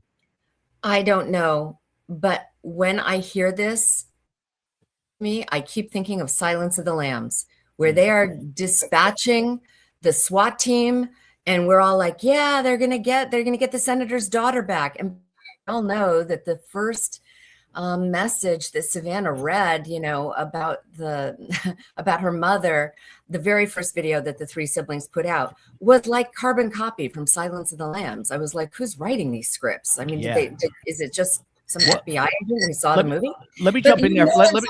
Hang on. Let me jump in for once. If you guys haven't seen that, from one of Savannah's pleadings to the public, they actually put it side by side with a clip of Silence of the Lambs, and it is literally almost verbatim. So, Dr. Jordan, what about that? I mean, is the FBI literally using a movie to write this and then handing it to Savannah? Listen, I have so many friends at the FBI, and I have faith in them for the most part, but I was disturbed by that. I'll just be honest. I thought it was, personally, I thought it was a disaster. Okay. It looked like they opened a 1992 binder on protocol and took out the page on top of a 3-ring binder. And this, talk about your mother, use at least 15 adjectives, then say, if you talk to her, you will find this out yourself. If you talk to her, straight out of the Silence of the Lambs, Thomas Harris classic novel, where the senator's daughter has been kidnapped and she is in a pit. Okay, but the biggest hook of that entire book, and read the book better than even the movie, if you can believe, is when the FBI is like, got the location, poor Clary Starling, and has been kicked off the team, because she's too young, and And meanwhile, doorbell of the neighbor who happens to have the hostage in a pit. Okay, it is fiction. And yet when you start hearing about all these different things going in different directions, I'm worried that this is a red herring distraction technique. I'm worried that whoever, is either in charge of the Bitcoin or is on the all of these incredibly false leads to completely these SWAT teams while they get away. And don't forget, we know that Harvey knows the Bitcoin account number in the first communication, but nobody knows if there was a different account number in the second communication. So we don't know. Maybe $6 million was paid to a crypto account articulated in that second communication. And maybe they got coordinates and are heading right now to recover Nancy and bring her home. I really hope that one of these pans out, but I don't like how it's. I really think that this is like the work of some hoaxsters out there. Yeah. Oh, Casey just froze up a little bit. Bree Lee here. Jay Fulton is now standing contributor. Smart dude. Bring him on every night, which is why I'll give him a question right now. Jay Fulton, to you. One of the things that's still nagging at me a little bit is when the FBI put this out today. Someone says he looks like he has contacts on, but when the FBI put this out today, they were very specific in their language, and they're referring to the guy in the ski mask as a potential subject. Phil Waters, he gets worked up with the term person of interest. He's like, if I'm looking at you, you're a suspect. Why are they just not saying this person is a suspect? I mean, he has a gun on him and he's got a ski mask. That's their terminology. I think at this point we can go beyond the potential person of interest or anything other than, I mean, they're basing the time, they're giving the timeline that puts this event smack in the middle of the crime. This guy is the suspect. And I you're always hedging your bets. But you don't want to talk to anybody but this guy at this point if you're one of the detectives that's been chasing this down. So that's their semantics. I wouldn't be able to speak for them. I'm a smart guy, but I wasn't smart enough to be an FBI agent, evidently. But this is a suspect. Yeah, for sure. Phil Ramos, let's just take a breath for a minute. It's a crazy night. We've been on for an hour and 30 minutes, almost an hour and 29 minutes, but who's keeping track? If you're just joining us, obviously these video stills and surveillance video is out. Then we learned that they are canvassing the area in Annie Guthrie's neighborhood. Then we learned that the SWAT team was headed southeast of Tucson. Then we just learned that the hostage rescue team has been deployed. Let's stick with that for a second, Phil Ramos. it's got the word hostage. In this case, a hostage would be Nancy Guthrie. Does this renew hope that she's still with us? And now they're using the FBI to try to, using their word, extract her from wherever she's being kept. Man, that's a good point. But the fact that it's HRT tells me that there's a very dynamic situation coming, whether it's to rescue Nancy, recover Nancy, or affect the arrest of the bad guy that's responsible for what happened to Nancy. Any of those three scenarios would be plausible and would be likely HRT response. These guys aren't messing around. If they're there on the ground and prepping, heading to the command post, wherever it might be, then something is going to happen pretty quick. Phil, talk to us. Speak to us. 4 SWAT trucks deployed, but now it's the HRT. Just if you can, what is the difference between the FBI's HRT versus, let's say, Pima County SWAT? HRT is more specified training and the actual rescue of or affecting the arrest of a high-profile individual with a lot of danger assigned to it. SWAT also has that coverage, but SWAT is more of a larger entity for different various types of circumstances. SWAT will often be plain clothes, doing surveillances. HRT is rarely in that situation. They're they're FBI's version of SEAL Team 6. When they go, if they go, where they go, it's game's over, man. There's not going to be any overtime. This is going to end in high dynamic fashion. Dr. Jordan, by the way, I'm having an aneurysm back here because the COE, she does everything on 1% battery. Her cell phone, her computer went out, so we lost all the graphics here in the background, which this is a very tenuous line that we are at right now. But Dr. Jordan, investigators in the FBI now have to look at absolutely everybody. Ashley Banfield put it out there that at the very beginning opened up that Pandora's box, and she's very well could be right. And we talked about this, and it's not a criticism of her at all, but it's out there about the brother-in-law and the sister. Well, a lot of people, and I don't mean just like 5 or 10, I've had probably 100 plus flagged me on one of the band members looking strikingly similar to the person in this mask. I'm not going to name him. And we have a photo, COE, that's your call if you want to bring up the photo of the band. And I'm not implicating. Everyone is proven innocent until found guilty in a court of law. But, I mean, you're going to have to look at these people, right, Dr. Jordan? You're going to have to look at people peripheral to the main players here. That would include maybe his band. So what do you do with those? What do you do with those folks? You let the police do their work and base our assessments, because these folks will never get their reputations back if we continue to just go with, well, it looks like this and it looks like this. I have a very hard time believing, and I love and respect Ashley and her like you do, right? So she's doubling down because she's got some good inside information from inside. And yet I have a very hard time. There's Brian. I might need to be quiet. I have a hard time believing that they haven't arrested him yet, if it's really him. That's it. There he is.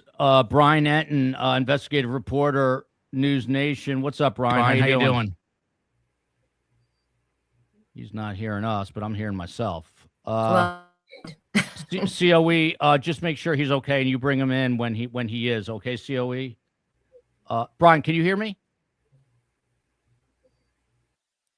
COE, bring him up when he's good. But Casey, finish your thought there. Just that I have a really hard time believing that an arrest would not have been effected by now if it was a member of the family. I'm just going to leave it at that. I mean, it's been 10 days. I don't think they would need that much time to gather all of the damning evidence, and they are there at all times. Of course, I mean, they have confronted the family members, the band members, with all of this online suspicion. And, we've seen them go there and come out with evidence, flashing of flashbulbs and taking of photos in there. I just have a very hard time believing the member was responsible. We would not have effected arrest by now. I just think it would have happened by now. Yeah. Hey, Brian, it's Joel. Do you have me? Hey, Joel. Yeah, sorry. The service is so bad. I'm just standing next to our Starlink. So, hey, Casey. Hey, Brian. Good to see you. Good to see you, too. Brian, welcome, man. I know you have very limited time. Number one, how are you holding up? Yeah, I'm okay. It's kind of crazy right now. Like, it feels like there's a lot of activity happening. I just confirmed within the last couple minutes that the FBI's hostage rescue team is actually in Tucson, which is like a very, very elite unit within the FBI. Doesn't get much more elite than that. They're the ones who go in and obviously rescue hostages. So they're here. The FBI and the SWAT teams just rolled out like about an hour and a half ago from the Pima County Sheriff's Office. And we confirmed that is activity related to the Nancy Guthrie investigation. Whether they're going somewhere specific or just staging somewhere, we don't know. But there's like this sense that something may be going down sometime soon. Yeah, and Brian, we're hearing between 2 and 4 SWAT deployments, trucks that headed out to Southeast Tucson while this canvassing is going on at Annie Guthrie's. How long ago did they start canvassing at Annie's? Do you have any idea what they're trying to look for there? Yeah, so we had a drone up. It's probably started about 4 hours ago. And it was dozens of FBI agents. Basically, it seems like a whole new group of FBI agents came in to the case in general. And so there was a ton of new FBI agents out there, also deputies, and they were going in the properties around Annie Guthrie's house. We were there when they were talking to the neighbors and they were asking for consent to go on the properties. And one of the FBI agents said, we're looking for something that may have been dropped, which I thought was interesting, which sheds a little light on why they were there. But I mean, they were going in sheds, they were going under fences. It was a very, very detailed search. And I'm pretty sure I have a producer over there now, but I'm pretty sure it's wrapping. I mean, it's starting to get dark now, so it's kind of winding down out there. And any idea at all where the HRT would be headed? Do we have a direction that they're going in, or are they gearing up at a command post? I don't know. And I don't know where they are. I don't know where they're staging. I just know that they're in Tucson now. My sense is, look, there's so much media outside the sheriff's office also, and everybody's kind of following everybody everywhere they go, and there's drones. So I'm wondering if they maybe just left the sheriff's office to go stage someplace else, sort of so that they wouldn't be under the eye of the media and everyone outside the sheriff's office. But we don't know. Yeah, I know whenever you have to run, just jump off, because I've been there and I know how it is. But with that, I'll ask you another question. What's the feeling in Tucson? I mean, when you're talking to people in the Catalina foothills near Nancy Guthrie, are they visibly upset by this? Are they kind of walking around in a stupor? It all feels like it kind of changed today, Joel. Someone asked me yesterday, is everybody scared? And yesterday, I would have said no. People were out walking their dogs, and I think people just felt like it was so targeted, and you didn't get this vibe like you did almost in Idaho with Koberger, where the kids were leaving, the campus, and everybody was in this just scared state. But today, I think the vibe changed with those photos. When you see those photos, it's so terrifying. I think it kind of hit home for people, how awful it was. And also, it was just sort of rumored to be a kidnapping and no one really knew what happened. But when you see those photos, you realize something really bad happened, and there's no doubt about it now. And it kind of feels like that feeling has set in with people now just today. Yeah, we've got, Brian, by the way, we've got Phil Ramos, retired homicide detective with Las Vegas, who should be a regular on News Nation. That's a different story. You've got Jay Fulton, retired homicide detective, Columbus, and Casey. What's the sense there now? Has it changed? When you're talking to your sources, does it seem like this is a real abductor and a quote-unquote real hostage situation now? Yes, it does feel like that. And, I don't know if the Harvey Levin was just on News Nation after me, and he's saying that there's been activity in the Bitcoin account And then I don't know if you've reported this, KOLD, which is one of the local stations that has received the ransom letters, says that $300 has been moved into the Bitcoin account, which I'm told could almost, I mean, I don't want to say too much, especially since like everything's happening right now, but they could kind of be testing the waters, trying to, figure out what's going on basically with this account. Yeah. And that was going to be my next question. We covered the Adelson trials, and they would quote unquote tickle the wire. Do you think it was an attempt to maybe, if someone's out there holding her hostage, to say, "Oop, there goes Brian. Hey, Elon, I guess your Starlink isn't that good." He might be getting a call. Let's see if Brian comes back on. But Phil Ramos, I'm keeping an eye on. Let's see here. Oh, let's see. Phil, while Brian is reestablishing, if he can, and I appreciate just the time you gave us, what about his reporting tonight with all of this going on? Well, it sounds, pretty accurate. I got a lot of respect for him. He excellent and straight up as far as a reporter. But I think we're in the middle of such a dynamic situation right now that the very next thing that's going to happen hasn't happened yet. So we're just waiting to see all the culmination of all these events, HRT, SWAT, the interviews over at the sister's house. All of that is going to coalesce, and we're going to see just exactly what's going on, what happened tonight. Yeah. Casey Jordan, to you, when there's so much going on, sometimes it's, we talked about Occam's razor, but with all this frenzy and frenetic activity, how careful do you have to be that you're not dropping a detail or a nugget that's important that might not be huge right in front of you, that you're just keeping your eye on the ball? Well, and Casey looks like Casey, I think you're going to have to go out and reestablish. Casey, you're kind of freezing up a little. I think if you jump out and come back. Jay Fulton, I'm going to ask you that question. It's become an obvious bit of a circus, but not beyond that. It's also just incredibly. I don't remember a story except for maybe OJ and the Bronco, Phil Ramos, and correct me if I'm wrong. For those old enough to remember OJ and the Bronco, that was a moment that all of America tuned in, and it was wild. And since then, I can't remember a moment quite like that. So Jay Fulton, how in the world do you keep your focus in the epicenter of this tornadic activity? Well, it certainly does seem to be building to a crescendo here. I mean, I can tell you, I never worked with the FBI's hostage rescue team in my 33-year career. So this is a special unit that's been activated and called in. It is certainly, you keep your eyes on the prize. If you're a dedicated detective here, like I said, finding this victim is job one, and job 1.5 is finding the person or persons responsible for what's going on.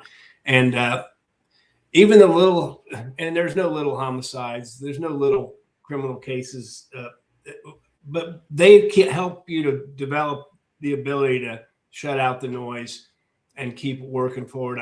I'm sure the hours have beat these men and women up that they've been pouring into this, and it's kind of like the closer you get, the more you pull at the bit, and you a little bit more work. We're going to get there, and it seems to me, with all the things going on, that they must be getting somewhere.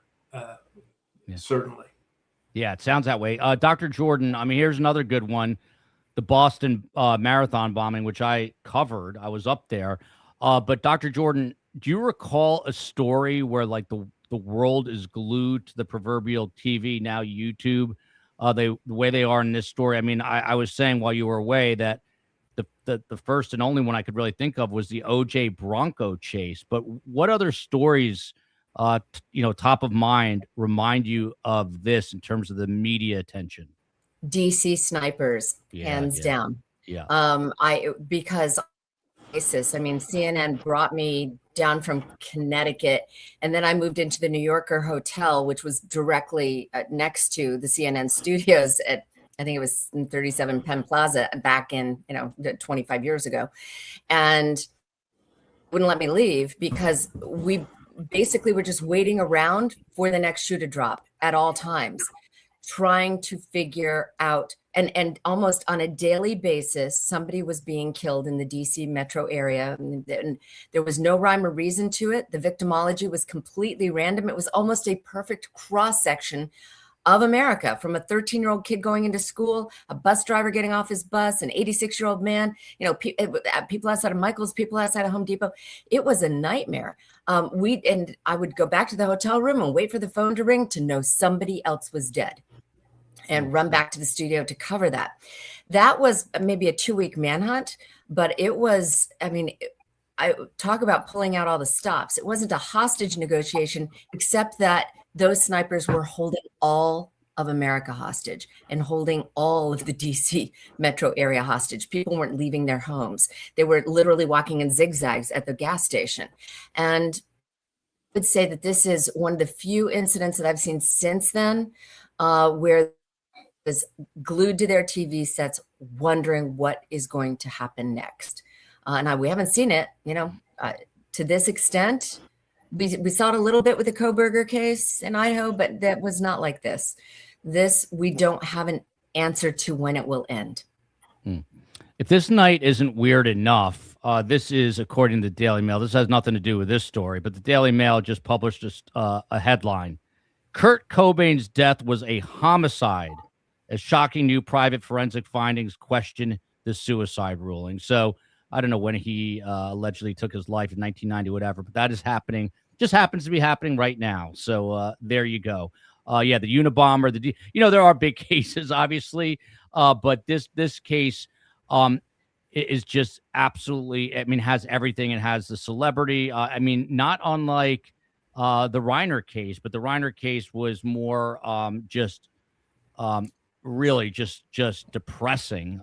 This has more intrigue in terms of who did this, why did they do it. But Phil Ramos, again, just to pump the brakes a little bit here, let's just all take a deep breath. Tonight, or earlier today, we get this video surveillance footage. And since then, it's just been this frenetic pace that reportedly four SWAT trucks roll out.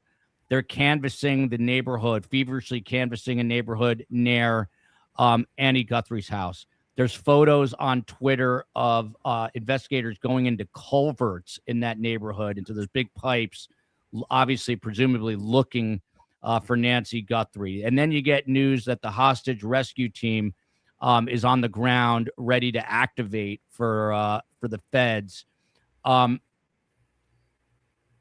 If you are the lead in, homicide here, now it's so big that you wouldn't even be in that position. But if you're investigating the case, Phil Ramos, how do you pump your own brakes and just say, okay, I've got to stay focused here. I've got to continue to follow my lead that I'm working on. I'm a piece of this whole puzzle and a piece of this whole team. How do you do that? With about 4 hands and 6 eyes, you just try to maintain your composure, maintain your sense of sensibility, because you can't fall apart now. You can't go get caught up in the hype and the drama, because you still have to work your case. All these other things that have happened are part and parcel of a dynamic case like this is. It's been condensed into a period of 4 or 5 hours. So it's hard to say where it's going to end. But I think the key bit of information for me is HRT being there, because they don't come out of the locker room unless they're going to kick off and they're going to play ball. So that something is happening. We're going to know pretty quick the extent of it. I think the nexus between everything is the search at the Annie's house, SWAT going out in an opposite direction where you would think they were going, and HRT being on the ground ready to go. There's just too many dynamics for this not to be a major development. And are you talking about potentially SWAT going in or the HRT going in and either eliminating a subject or an arrest? Is that what you're talking about? Yeah. And how, if you had I know it's a pure guess on your part, but do you think that goes down in the next couple of hours, tomorrow? I mean, how close are we to that, you think? That's a good question. It depends on the dynamics of where everybody's at. If they're spread out all over the valley there, then it could take some coordinated effort. If they're going to hit several locations at once, then it's going to be a timing issue. So the amount of preparation that would result from all these units that are being involved is just crazy. I mean, there's so much going on in the planning of whatever is going to happen that it could take a little bit longer, but I promise you something's going to happen tonight. Yeah, for all those, this is stories attracting a lot of new people to STS, Surviving the Survivor. It is a family-run operation. We do the work of CNN or Fox or MSNBC, choose your network, but we do it with 4 people. The COE, she's the chief of everything. My wife, a former CBS news correspondent, the chief of everything. And then you've got Space Coast on the West Coast, my brother-in-law, the COE's brother. He's an audiophile. Guy's a tech wizard, and I think the smartest guy on the team. No offense to the rest of us. And then you've got Steve Cohen booking the best guests in all of true crime. And we're a true team. We work together every day. And then we've got the best mods in the business and the best guests. And then I always say a better community. We do a live panel show just like this, not quite at this pace or this exhaustive, but we do a live panel show Monday through Thursday, 7 o'clock. And the show is named after my mother, who is a child Holocaust survivor. She appears at 86 years young every Friday at 1 o'clock. She's been a licensed therapist for 40-something years, and she has unbelievable intuition. A lot of people are asking me, who did this? What does Karm think? Karm's a big believer in Occam's razor. She's not going with these cockamamie theories. She thinks it's someone close to the family, close to the circle. That's what Karm thinks, and she's going to come on. And she is the country's honorary grandmother. She's now a great-grandmother twice. But that is STS. I hope you'll hit the like button, subscribe, and we've got an active Patreon page to put all of this out for you all the time. But we are a tight unit here, and I really do love not just our best guests, but the community that we have built is the best, I think, in all of YouTube. Is the subject likely a stranger? Given what is the SG posted vid? I don't know what that is. I should know, but Samantha Guthrie. Oh, Samantha Guthrie. I should know that. I'm getting fried right about now. But Jay, what do you think here with the whoever the suspect or suspects are here? Do you think they're known to the family or? Thanks, COE. Known. You have no idea how fried I am, COE. Do you think in your computer dying doesn't help me? But Jay Fulton, when they finally catch whoever this is or these people are, will they know Savannah Guthrie and family? Yes, I believe so. Once again, I'm a firm believer of the idea that you're infinitely more likely to be harmed by someone that you know, and and it could be on a tangential type of thing. It could be somebody that once worked for the family. It could be somebody that once was a neighbor of the family. And I'm not saying family member, but probably not an absolute complete stranger. I think we can all agree that the person that was on those videos went to extreme measures to disguise their identity, up to double gloves. And I agree. One of the people said the clothes don't seem to. Jay, let me jump in here right now. So there's some breaking news again. Now, Oro Valley is to the north of Tucson. It's a very well-to-do suburb, a quiet suburb. This is Fox True Crime, which is obviously a subsidiary of Fox News. They say Oro Valley Police has confirmed that members of the regional SWAT team and bomb squads have been deployed to assist in a mission with the Pima County Sheriff's Office. This, according to KGUN 9, which is where I met my wife working there. Jay Fulton, it sounds like SWAT is now in a northern suburb with the bomb squad. Jay Fulton, what does that tell you with your experience? Once again, this is they're responding to what they've determined to be actionable information. And so if you've got a suspect of this type of crime, maybe this person has a background in a military type setting, if maybe they've had some indication that there might be secondary devices that would cause harm to persons in the area. Once again, it's just an unusual call out in a kidnapping case to be hear about the bomb squad. Once again, that might lead towards something more organized and more targeted and counter everything I just said about somebody being involved with the family. But I still think you're likely to become victimized by somebody that's familiar with you, and without pointing any fingers at anyway. This could be, like I said, it could be the Gardener's family. It could be somebody that knew somebody that knew you.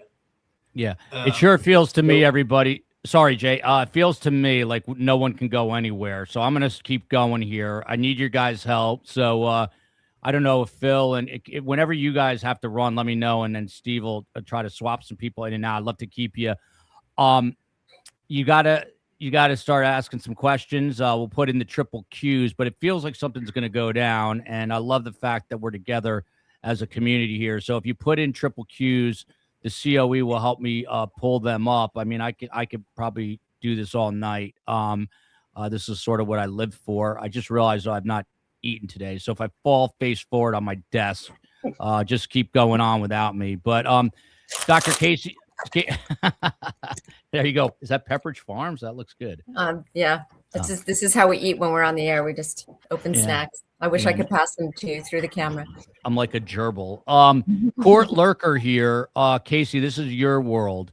What are your thoughts of this guy in the ski mask watching coverage of this? Do you think this person is now, essing his pants?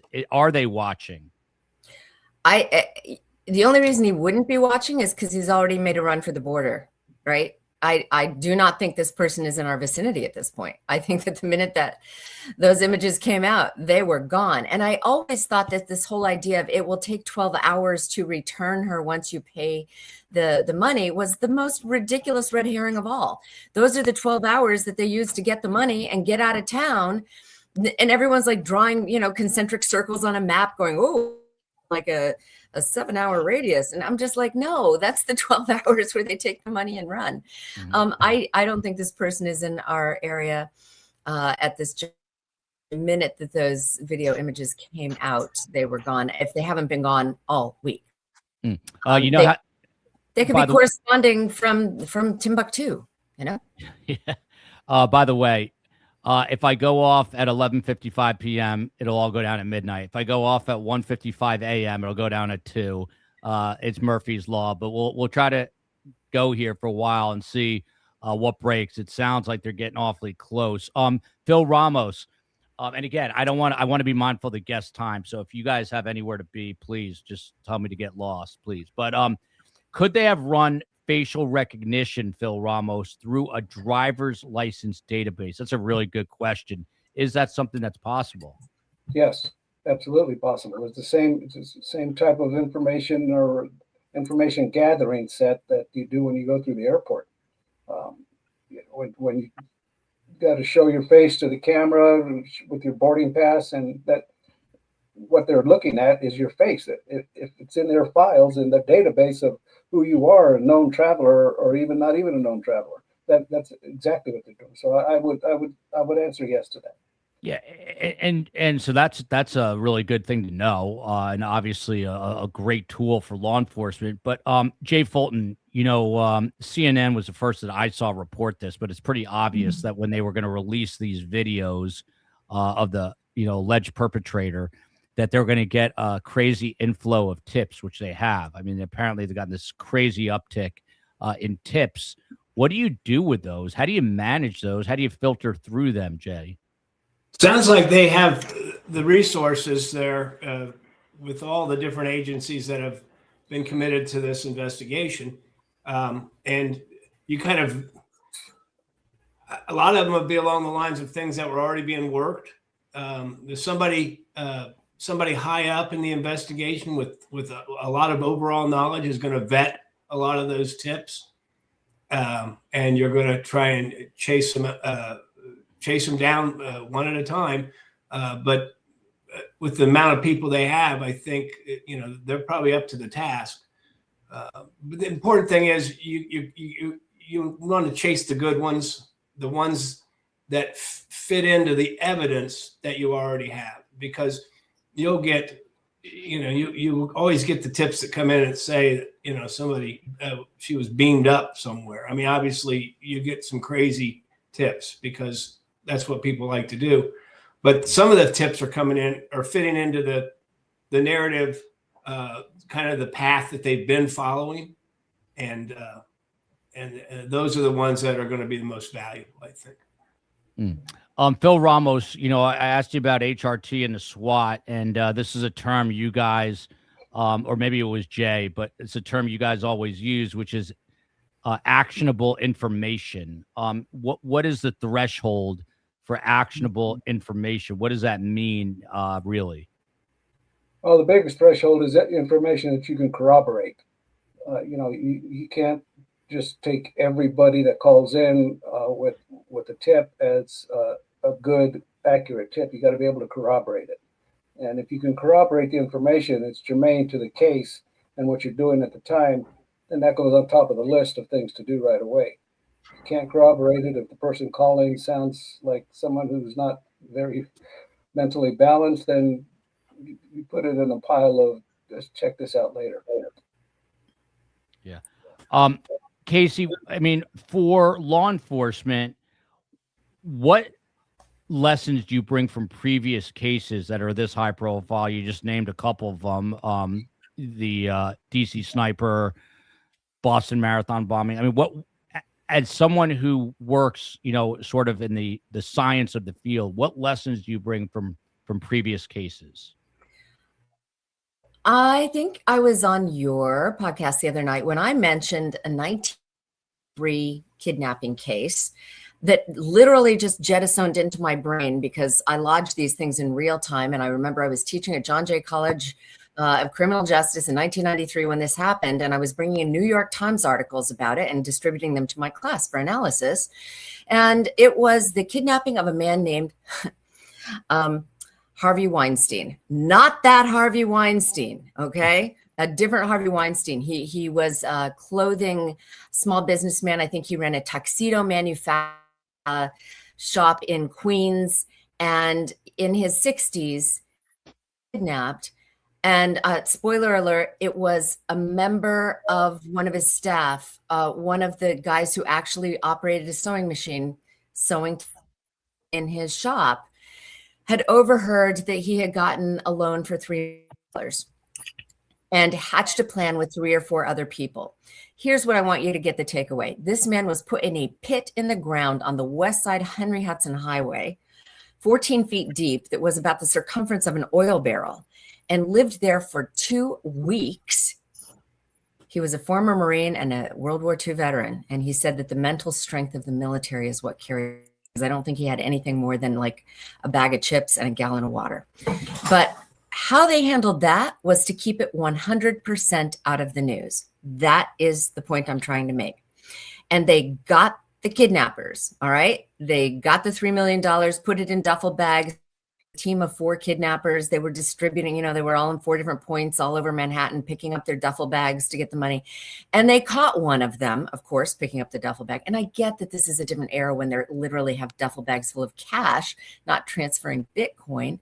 But the point is that the New York Post knew all of this all the time and made a deal that they would not report on anything that was going on in those 2 weeks, as long as they got the exclusive at the end.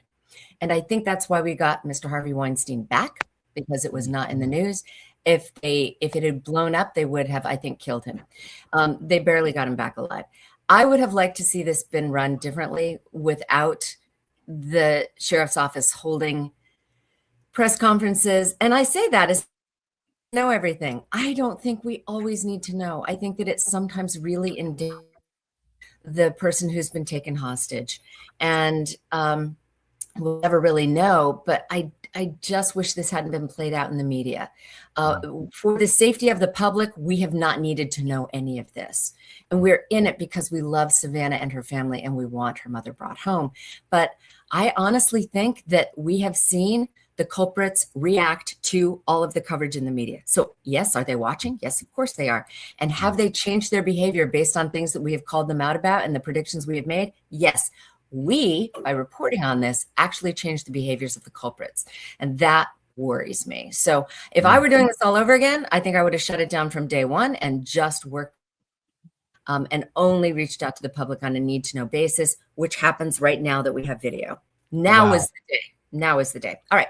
I'll let other people talk. Yes. COE, let's get that map back up. Obviously, we're looking at Savannah and Nancy. Real quick, someone's asking about my mom, who I do love, and she's texting me, take a break. Take a break. What are you doing? Take a break. You're going to pass out. What camp was your mother in? My mother was actually saved by a what they call a righteous Gentile, a non-Jewish doctor who took my mother to a Catholic school for boys where my mother was hidden among the young boys. She was only 4.5 years old and had to live alone for almost a year before being liberated from Budapest. And I wrote a book about this, which was out a year ago, and it has the same title as a podcast, Surviving the Survivor. It's actually a funny book, despite the very heavy subject matter. It is like 20% my mom's story and 80% her life advice. And I actually save all of my mother's voicemails. So I have verbatim voice messages starting each chapter where she's either yelling at me to go eat or telling me about her friend that just died from some sort of illness.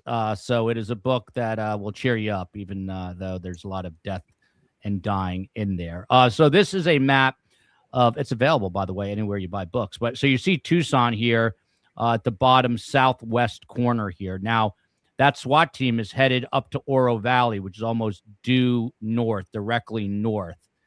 These are all little towns, like little sub-towns. Flowing Wells is one of them. You've got Sabino Canyon is where I lived in that area. It's a very rural desert area until you get down into the valley where Tucson is. Dr. Jordan, I didn't know if did you want to say something there? I'm sorry. No, not at all. I'm studying your map. I'm like trying to figure out why they're. Yeah. Well, because we heard they were going southeast, but it appears they're going northeast up to Oro Valley. And then you see Mount Lemmon there.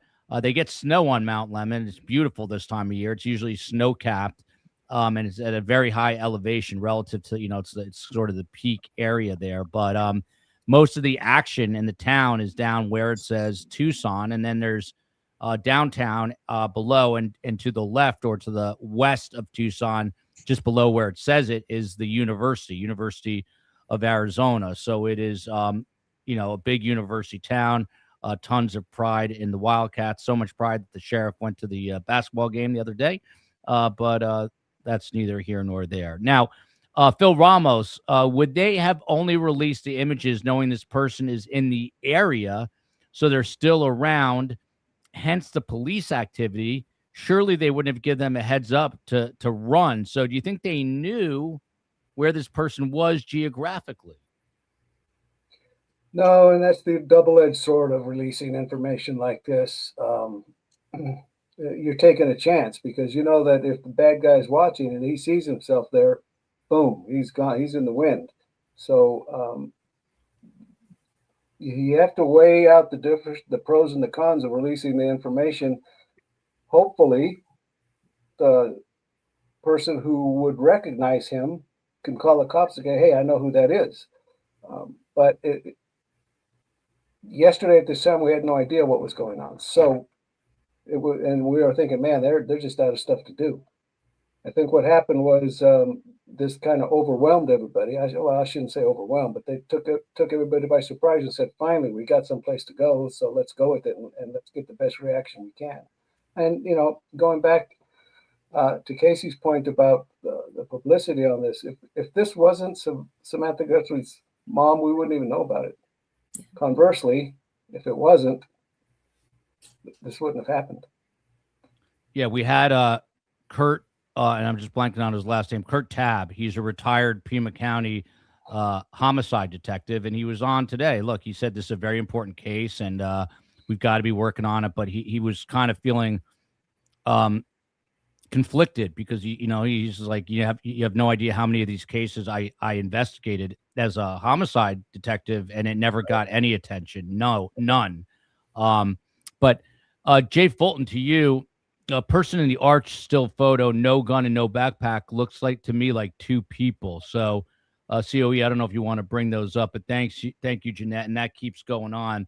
I think it might also be the lighting, Jeanette, where it's a little darker lighting, and that maybe that's giving off a different look, but they're both wearing black gloves. It does not, I don't think you see the backpack straps in that photo, and it might be because of the lighting, but also maybe because he's not wearing a backpack in that photo. I'm not 100% sure, but Jay Fulton, if there is this actionable information right now, and they think that someone is at a particular house, let's say in Oro Valley, because that appears to be kind of where they're headed. Walk us through, I know you weren't SWAT necessarily, but you arrive on scene when that's going down. How do they assess the home? How do they assess the information? How do they know when to breach entry? How do they know how to negotiate? Walk us through that. Well, they're going to do their homework, get every layout of that residence or structure, or I don't know whether they're going to a commercial place or a residential place, but they'll have their layout. They will, if there are people inside the place, they're going to try and make contact with them. They'll probably already have obtained warrants that will allow them to enter, but you want to give you want to give these people a chance to, if you have them cornered, to surrender and do the right thing.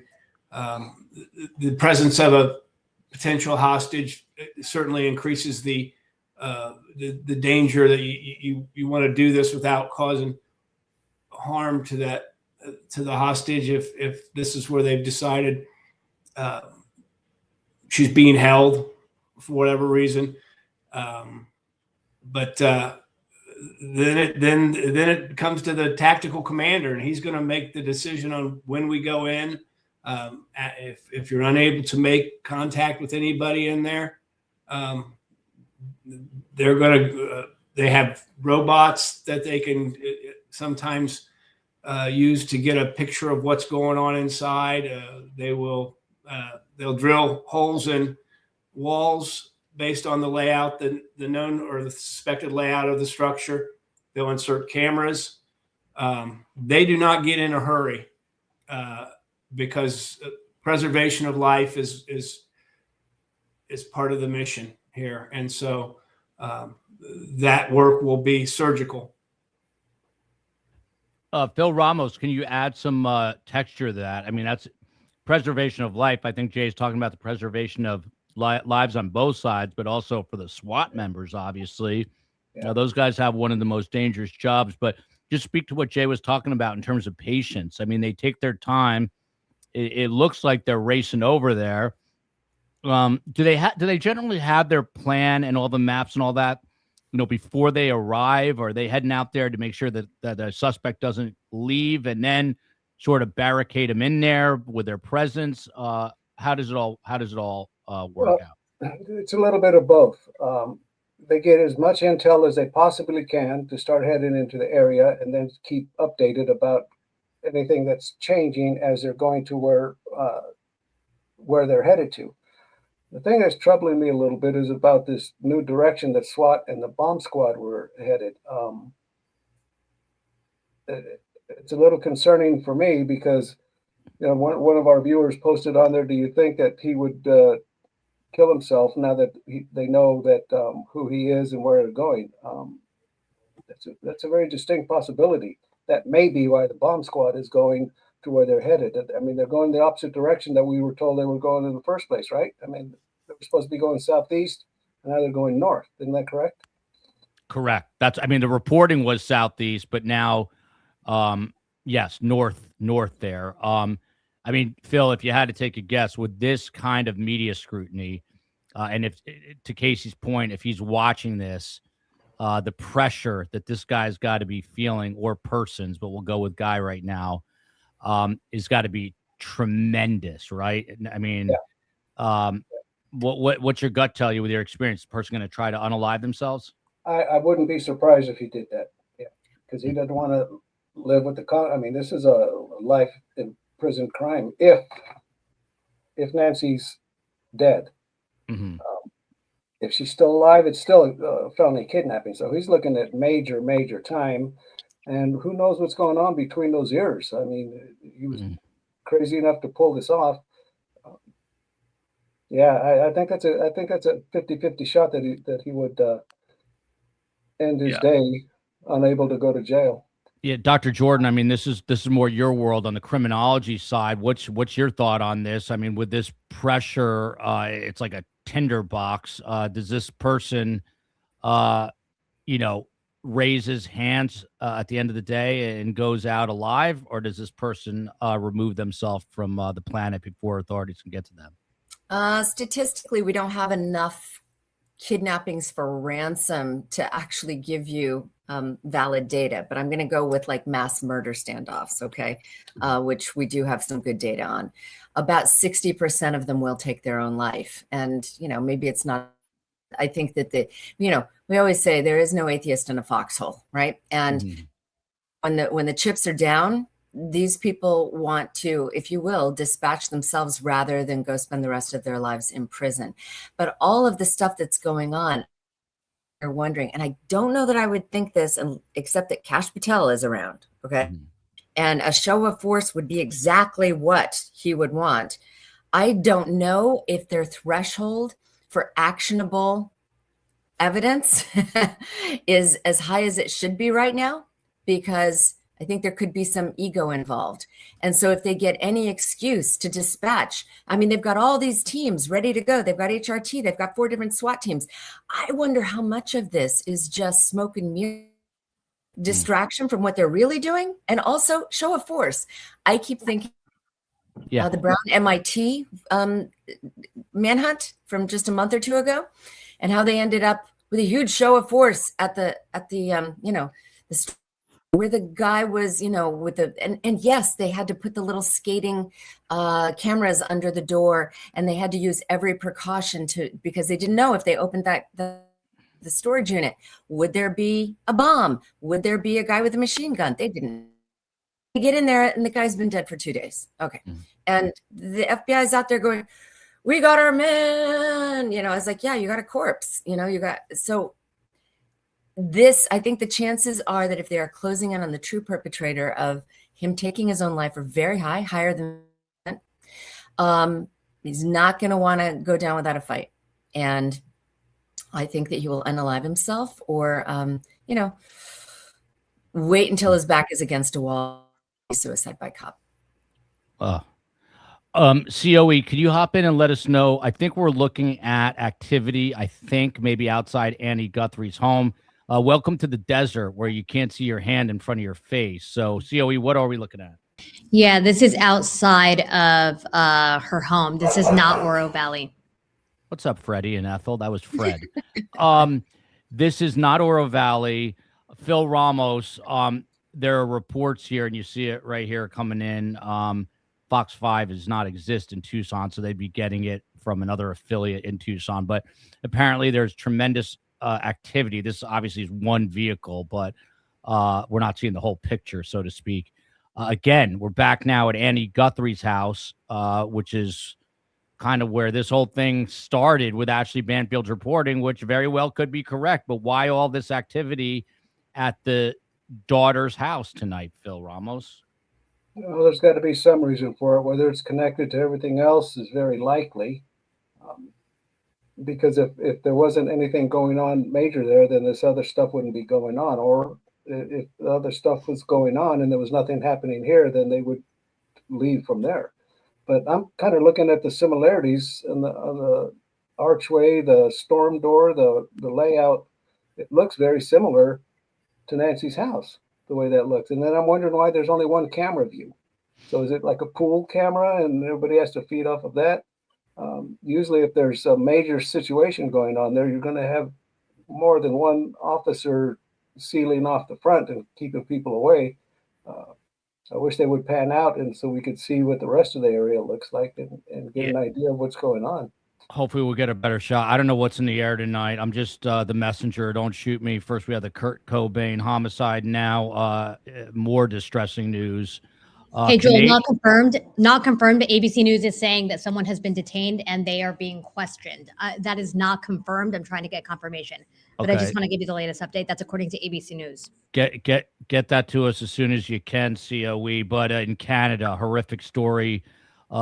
7 people confirmed dead, 25 injured in a school shooting in Tumbler Ridge, British Columbia.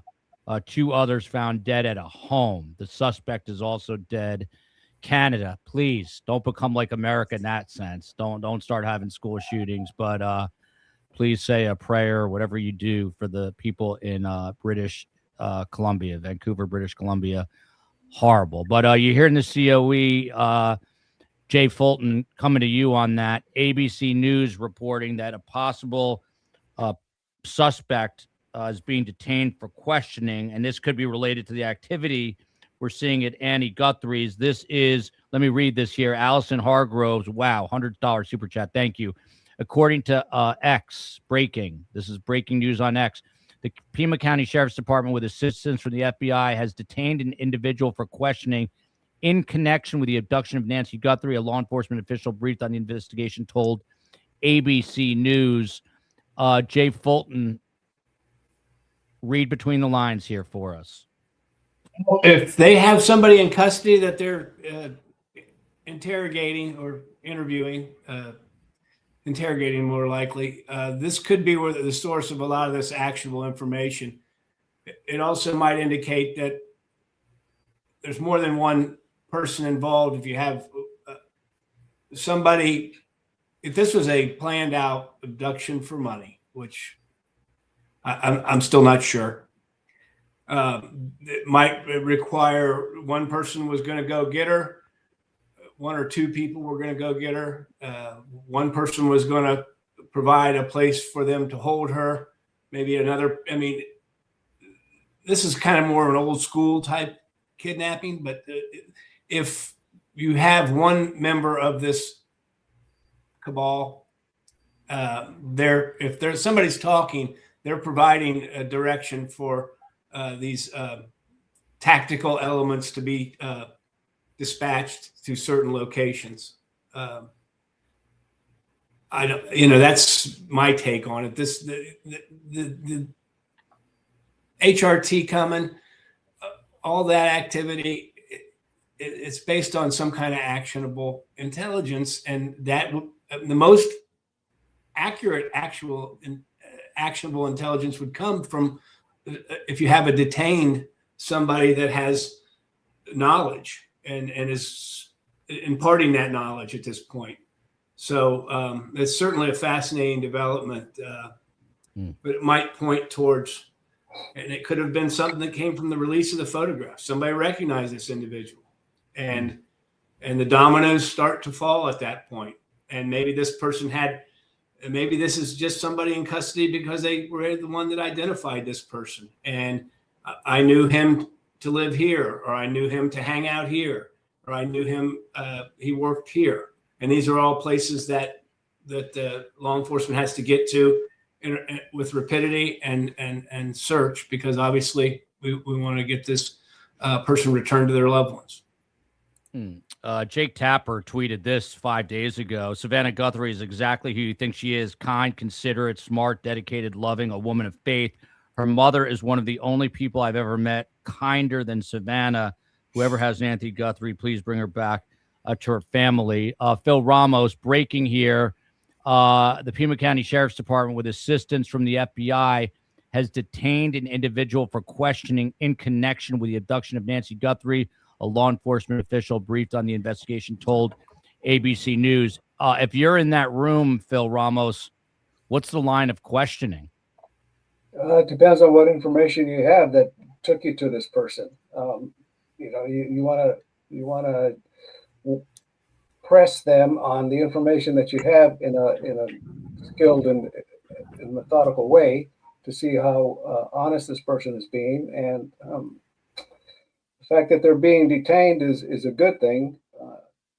If he lawyers up, that's going to be very telling right there. I would expect him to lawyer. Now, we are learning from someone named Ford Hatchett, who's he's a journalist at the ABC station in Phoenix. I think Casey had to run, so it's the three of us now. But Jay, to you, this person is apparently detained south of Tucson. COE, can you put the map back up for us for just 1 second? So now we're going in different directions. Apparently SWAT is headed north. The person who's being detained was picked up or is being talked to south of Tucson.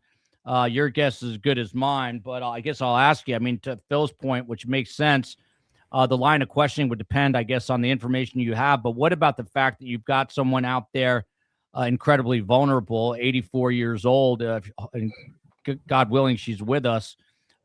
Your questioning has to at least be urgent, right? So how do you do this? Yeah, you're going to have to use all the tools that you've got on that tool belt and impress upon this person. The first person, if there's a group involved here, because they're going to so many different locations, it almost hints at there's more than one person involved in the overall crime. And the first person in, and I think Phil can agree with me on this, the first person in, the first person to talk is the first person that gets the deal. And if I was only the guy that, helped you put together the plan, if I was the guy that I'm going to try and minimize my involvement, and you want to hold that carrot out to the people involved in this, you want to hold that carrot out and keep them talking, because whatever bad things you did, you didn't do these things, and you want to continue the conversation. They've obviously launched these other expeditions with these tactical units based on some information, and or it's a recovery operation and you're trying to reason with somebody that's committed or been involved in commission of a horrific crime, and you're going to try and you want to just try and reach their humanity, if any exists. You can't go in there angry. You can't go in there unbalanced, as angry as you feel. You got to have you got to make this about the survivors and the family of the victim here, if the unfortunate is occurred. By the way, my book is called Surviving the Survivor, because right now my mother, I'm 56 years old, by the way. My mother is texting, make sure your guests use the bathroom. They probably have to go to the bathroom. They're not young men. And Casey's not here to defend herself. But Ramos or Jay, if you have to use the restroom, you can just cut away. We're here. Michael Ruiz, this is big news. Law enforcement source telling Michael Ruiz, who's with Fox News Digital, and for full disclosure, I've been texting with him throughout the day. Just a great guy, very smart. Law enforcement source tells me they have one person in custody, but have not found Nancy Guthrie. Phil Ramos, I don't know what to make of this. Is it the right person? Are they casting a big net right now? How do they know? What do you make of it? It's a good question. The fact that they're saying that he was in custody, that means he's not free to go. So if you're not free to go, then you're going to be arrested. Phil, let me jump in also. There's Michael Ruiz is also tweeting out that the FBI director was just on Sean Hannity tonight. And he tells Sean Hannity there are persons of interest in Nancy Guthrie's disappearance after, quote unquote, substantial progress today. Does that mean there's multiple people involved here?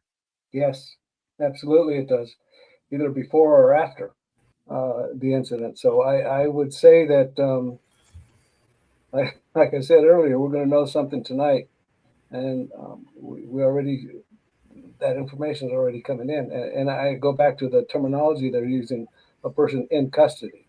That means they're in cuffs. So and I'm not sure what to make of, they haven't found Nancy yet. There's no indication that they're looking to rescue her, or they are resigned to the fact that they're going to have to recover her. Hopefully, the person that's in custody will give them some indication of what direction to go as far as that. This would be amazing if they can get her back alive. Please, please, Oh, please. yeah. Dr. Jordan, do you agree with this? By the way, my mother yelled at me while you were gone to let all the guests go to the restroom. If you need to go, please go. The video was a game changer, says Mel. Do you agree with that, Dr. Jordan? Is that why we are seeing this flurry of activity all of a sudden, because that video was released and now people are talking and they were able to hone in on somebody? Yeah, I don't think it's a coincidence. Come on, I get this video and then everything just starts to Tetris and domino into place. But what worries me is that when you get that video, you are going to have a lot of false tips, a lot. And you're going to have hoaxsters. You know, you're going to have people who, oh, this is a perfect time for me to get back at my, second cousin Jimmy who stole my girlfriend. So I'm going to send the SWAT team to his house. I just don't, it's a huge flurry of activity, but it seems to be very scattered and kind of prepared to go in all these different directions. So I'm a bit worried. They may have custody for doing a hoax, for making a bad tip, for calling, they may have somebody in custody for receiving 300 in Bitcoin on his account. Yeah. We don't know why this person's in custody. It could, remember, they all that's arrest for somebody making false claims to the news. That's a great point, and I'm glad you made it. But I think you were coming back on when I was asking Jay about this. Michael Ruiz reports that the FBI director, Kash Patel, was just on Fox News speaking to Sean Hannity, and he says there are now persons of interest in Nancy Guthrie's disappearance. Sounds like there's more than one person, Dr. Jordan. Does that take you by surprise? But I don't terribly trust everything he says, so we'll find out. I do think that this is the work of more than one person, right? We still don't know if the guy in the video is the guy making the ransom demands, the communications, or is this part of a bunch of compatriots, even with the Harvey Weinstein, there were 4 involved. But here's the biggest thing that kind of occurs to me. Once your chain is only as strong as its weakest link. But if this were the work of one person, their chances of getting away with it would be much greater. If there are several people involved, whoever they get to first is going to, crumble like an apple crumble. They are going to implicate everybody else. That's how it worked in that Harvey Weinstein kidnapping. You get one and you get the rest, because the weak link will break. There was another question, and let me just go back to Dr. Jordan on this. If this person, and this is Annie Guthrie's home, I believe, that we're looking at, very, very dark. Doesn't look like anyone's home there because I don't see a single light Yeah, there. I interject on this. I think Phil Yeah, will agree with please. me. What we're looking at here, and Phil, maybe if you have a crime scene or you've discovered evidence of a crime at a specific thing, you seal that thing off. This looks like a guard duty to me, Phil. I mean, where you've got uniformed officers, no one in, no one out. The detectives are busy doing what they're doing. So let's get some uniforms out here. We'll 4-corner this building, and we're going to put, so we can come back and process this whenever. They wouldn't be providing security for the family. This is a guard duty, in my opinion. It does look like Nancy's house, not Annie's house. It's so hard to tell in the dark. Someone is saying it's Hey, Joel, Nancy's house. I just want to clarify. It is Nancy's house. This is the only live crew outside of there, which is why I popped it up. If anything else happens anywhere else, I'll be sure to get that as well. Okay. But it is Nancy, not Annie's house. It sure looks like Nancy's. Phil Ramos, the video was out there today, but then we got this weird news on a weird night that the Bitcoin wallet was active. We got that courtesy of Harvey Levin, TMZ. Is it possible that whatever money went in was immediately tracked by the FBI, and that's how we're getting to this home in South Tucson, or why SWAT is headed up toward Oro Valley? Yeah, absolutely. I think that's exactly what it was. Whether there was communication from this alleged recipient of the money, who knows? But you can bet your butt that the FBI was tracking that money through cyberspace, and wherever it ended up, they were on it right away, and hence all this activity. So it's going to be interesting to see the timing of everything. It seems that the release of this video is what parted the Red Sea, and everything is happening right now. So I think I agree with that. I don't think any of this would have been happening if those videos hadn't been released. Yeah, for those joining us, it's been an absolute whirlwind of a day. First, we got the release of we got word that surveillance video and stills would be released, and they were released. And then we hear that they're canvassing near Annie Guthrie's house. Then we hear that not 2, but 4 SWAT trucks were deployed. Then we hear that the FBI's elite hostage rescue team is on the ground. Then you hear from Kash Patel just a short time ago talking to Sean Hannity that persons of interest are being looked at or investigated. So that leads you to believe it's multiple people. But Jay Fulton, back to you. Someone asked, with the pressure here, let's say for a moment they have Nancy Guthrie safe and she's being held, I don't know, at a safe house, let's say, or a home, not a safe house, but a home. What are the chances that the people would cut and run if they know authorities are on their tail, that they would just leave her there and go? I'd say likely. I mean, a flight, that's going to be the first reaction if this thing starts to crumble. I mean, they may have waited too long in this particular instance, as fast as this thing's developing now. But I'm sure flight would be, and maybe it's something they planned out ahead of time. But it sounds like they're not doing it with $6 million at this point. So that we're aware of.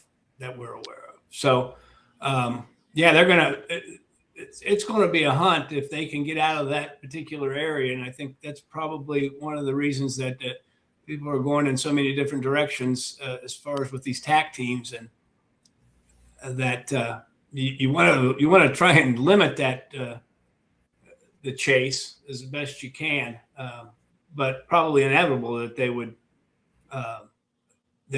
go. And you just at that point you wonder. Hopefully you have, I think, what we've referred to as the weakest link. And if it's the person that's detained here, according to COE, that person's naming names and giving specifics, and you'll continue to work through that. Again, STS Nation, if you have questions, now's your time. 2 hours, 37 minutes, 42 seconds into this. We did an hour and a half show today. I would love to field some of your questions, but Dr. Jordan, to you, Michael Ruiz also reporting, I'm keeping an eye on his social media. The FBI and a private tech firm got the images in what seems to be a groundbreaking investigatory move. And within hours, there's a guy being questioned. So he's got a shot of the, the Nest camera. Aside from retrieving, and I know you're not going to know the specific answer here, but aside from retrieving the specific images that we've seen, you think this tech firm was able to do anything else in terms of enhancing imagery, making the pictures clearer? Because it sounds like this is the absolute key to why we're at where we're at right now. It is. And they may have, we heard early that they were contacting the security people, meaning Google Nest people, to try to say, well, okay, she doesn't have a subscription, but if we have the image of a man at this time, or an image of something or someone at this time, surely you can find the image. for the life of me, and I understand this stuff is time consuming, but I can't believe it took 8 or 9 days. That's what kind of boggles my mind, to find this deep back end archived image. So I don't know how long they've really had it, but I do think they had to bring in, if you will, the big guns in terms of tech savvy. And I know we are supposedly have the very best of the best work, but I don't, trust me, I love the FBI, but compared to what these tech geniuses, the IT geniuses, you know, kind of like the hackers and Anonymous, compared to what they can make, they're not usually working for the FBI. They're usually in private industry, making big bucks. So it doesn't surprise me at some point they felt stilted and had to bring in an outside private firm to help them get those images. I think fantastic. I don't care how we got them. We got them. But now they may be having to use this firm who got the images, yes, for photo enhancement, and just also for guidance. Also can do the biometrics and the face reconstruction, get a composite together. And the other thing I don't understand is these images have been out for hours now, and we don't have just a rundown sheet of, here is what we think. The person is 5'10" and weighs 165 and has a size 10.5 shoe and is about 30 to 35. I truly believe the technology exists that we should be able to narrow that down very quickly, and yet we're not having that release. So there's just so much here that is not really jibing with, you know, how things are normally done. But I don't care how they get it done. We just want to get Nancy home. And this flurry of activity, I know we get so excited. I'm guardedly hopeful, but I'm still worried that at the end of the day, we're going to have absolutely nothing, and everyone's going to get deflated and walk away from all the hype. And we need people to continue calling in with any tips. I sure will, but I'll try not to. So here's more information. The COE put this up. I wonder, is Harvey Levin related to Kash Patel? I'm starting to think that they're brothers. But TMZ has confirmed that a person of interest has been detained by the Pima County Sheriff's Office. Phil Ramos, a law enforcement source involved in the investigation, tells us it is not a member of the Guthrie family. That would imply, I think, not the brother-in-law, which would be counter to Ashley Banfield's reporting. I'm sort of breathing a sigh of relief because I don't want it to be a member of the Guthrie family and have nothing to do with Ashley. I just don't want the family tainted like this. But how convinced are you that this is accurate? And if Kash Patel is saying persons, maybe this person's connected to the family somehow, or maybe not. We don't know. Yeah, it's hard to say. There's nothing concrete one way or the other, only that it's a person detained for questioning. And like I said, there was 2 different statements. One of them using the word detained and the other one saying in custody. There's a huge difference between someone that's being detained and someone that's in custody. So I would. I mean, Phil, I know that's obvious, but explain the difference between being detained and the being in custody issue. Because I mean, if you're detaining them, you're questioning them, and they could possibly be put in custody. But what's really the difference there? And thank you to Esmeralda, the Power and Prayer, $49.99. Thank you. Well, the difference between being detained and in custody is, you know, just simply like a traffic stop. You're being detained while you get a ticket for running a red light, and you're free to go.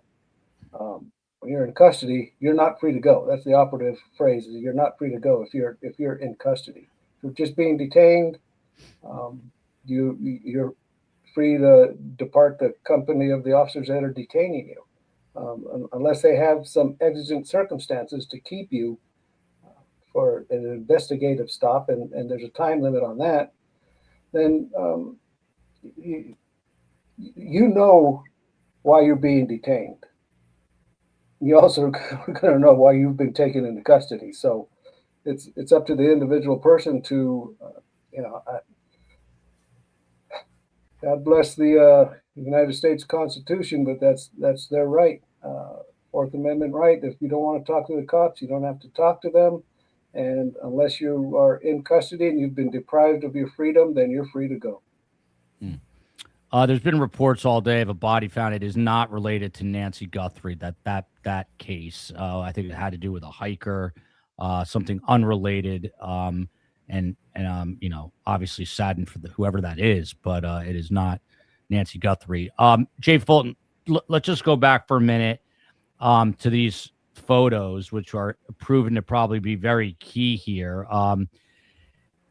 One of the big issues here, obviously, they had to use a private company, a private tech company. How, in your own experience, how difficult is it to work with a company like Google that owns YouTube to have them, you know, hack into a camera system? Do they work with you, or is it just a giant pain in the you know what? The only real experience that I've had working with those large companies is the issuance of warrants for content or for IP addresses. Different.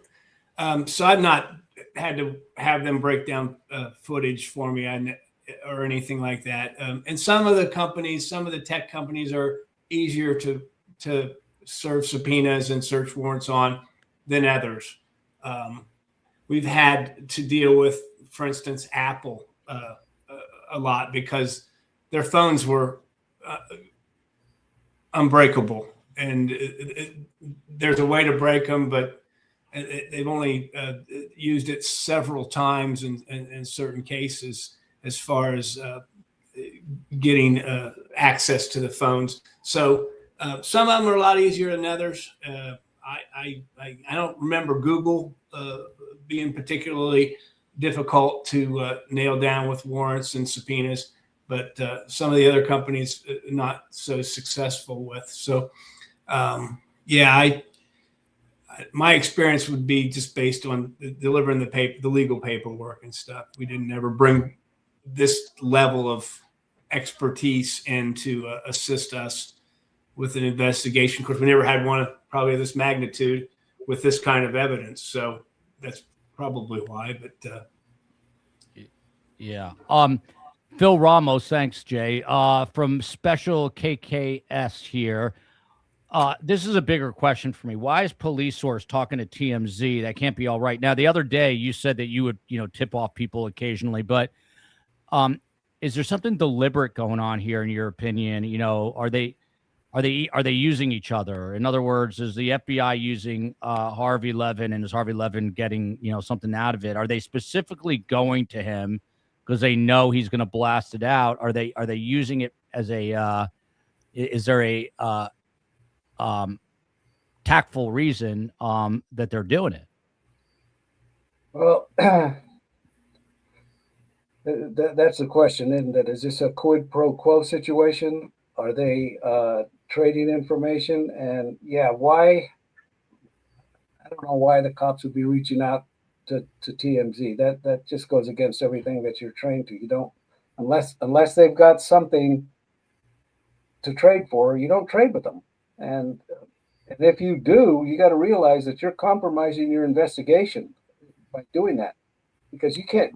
The bottom line is, no matter how many fans TMZ has, they're in for clicks. They want to be the first ones to break the story. So they're going to make false promises to you if you're going to give them something really critical, and say, look, this in an hour we're going to do this. They're going to jump on the air and say, expect the police within the hour to do ABC. So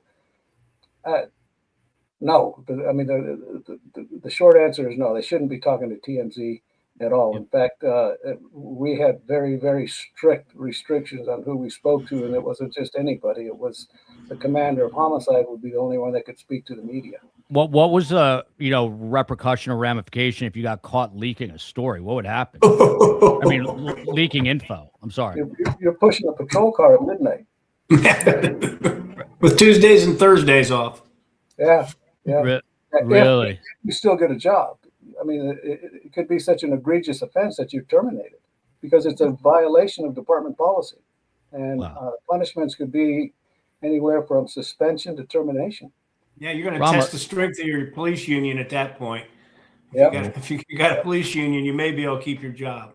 But Jay, do you know police officers that do tip off reporters? I mean, don't you sometimes need to do it? Yeah, sometimes there's a need for it, but you don't do it so much to the point where it's going to be obvious, and it's going to jeopardize your investigation, you just don't do that.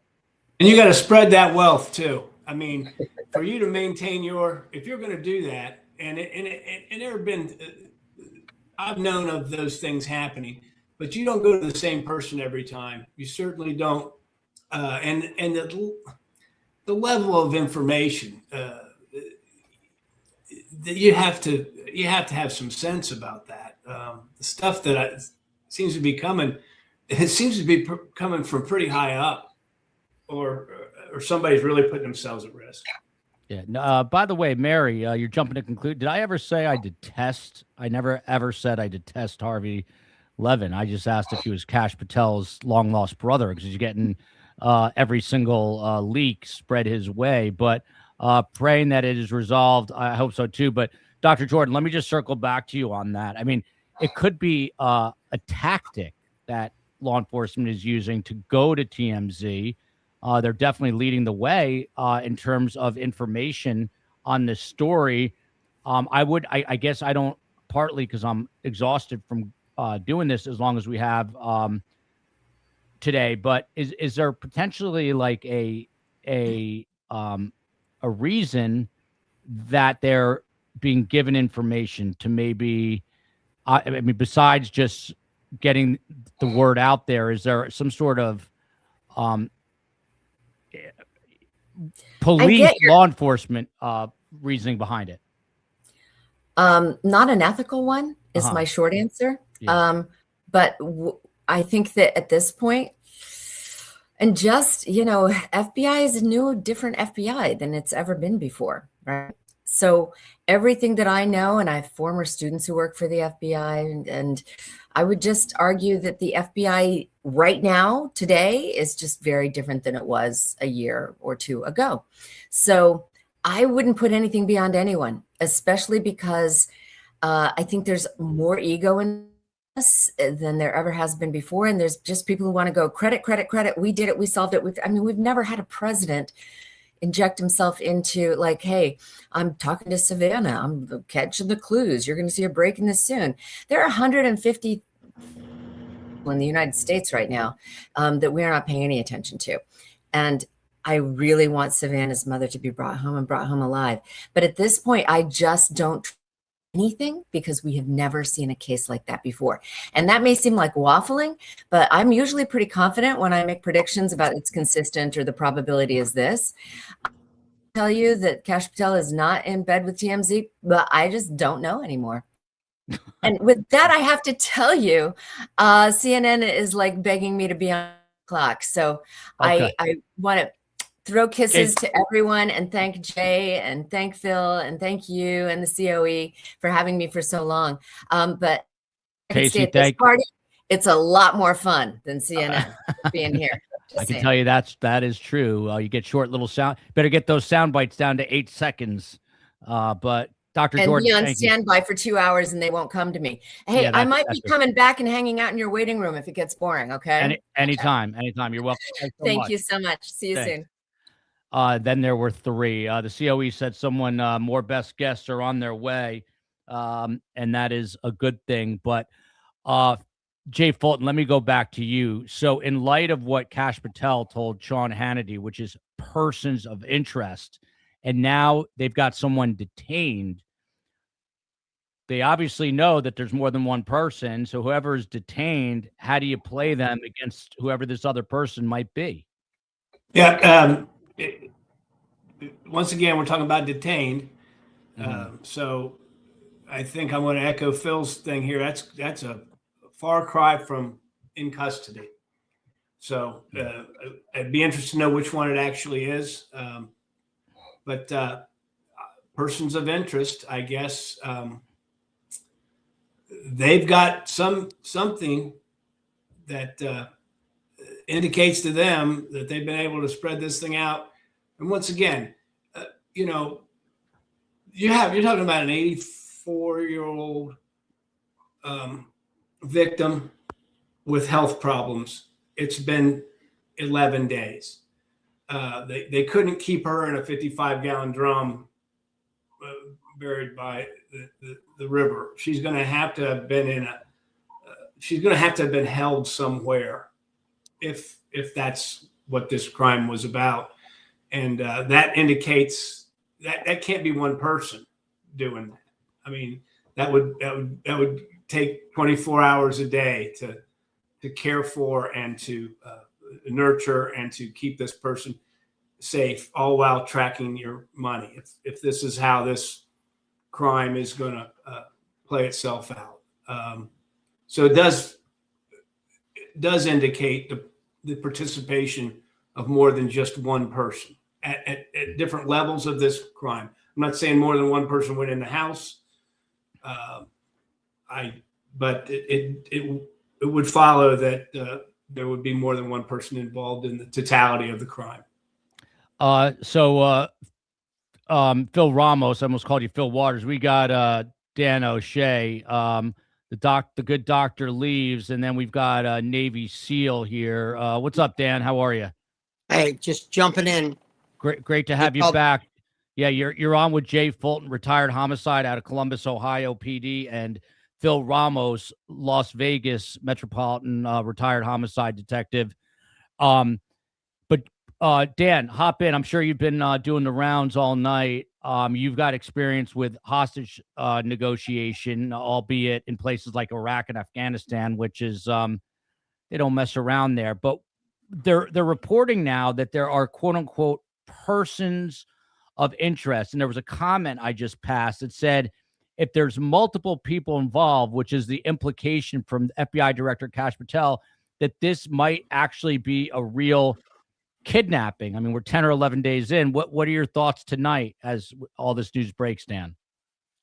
Well, literally, I just got your alert. I was at dinner, and I literally rushed home as soon as I saw your text. You sent me some updates. Do they have someone in custody?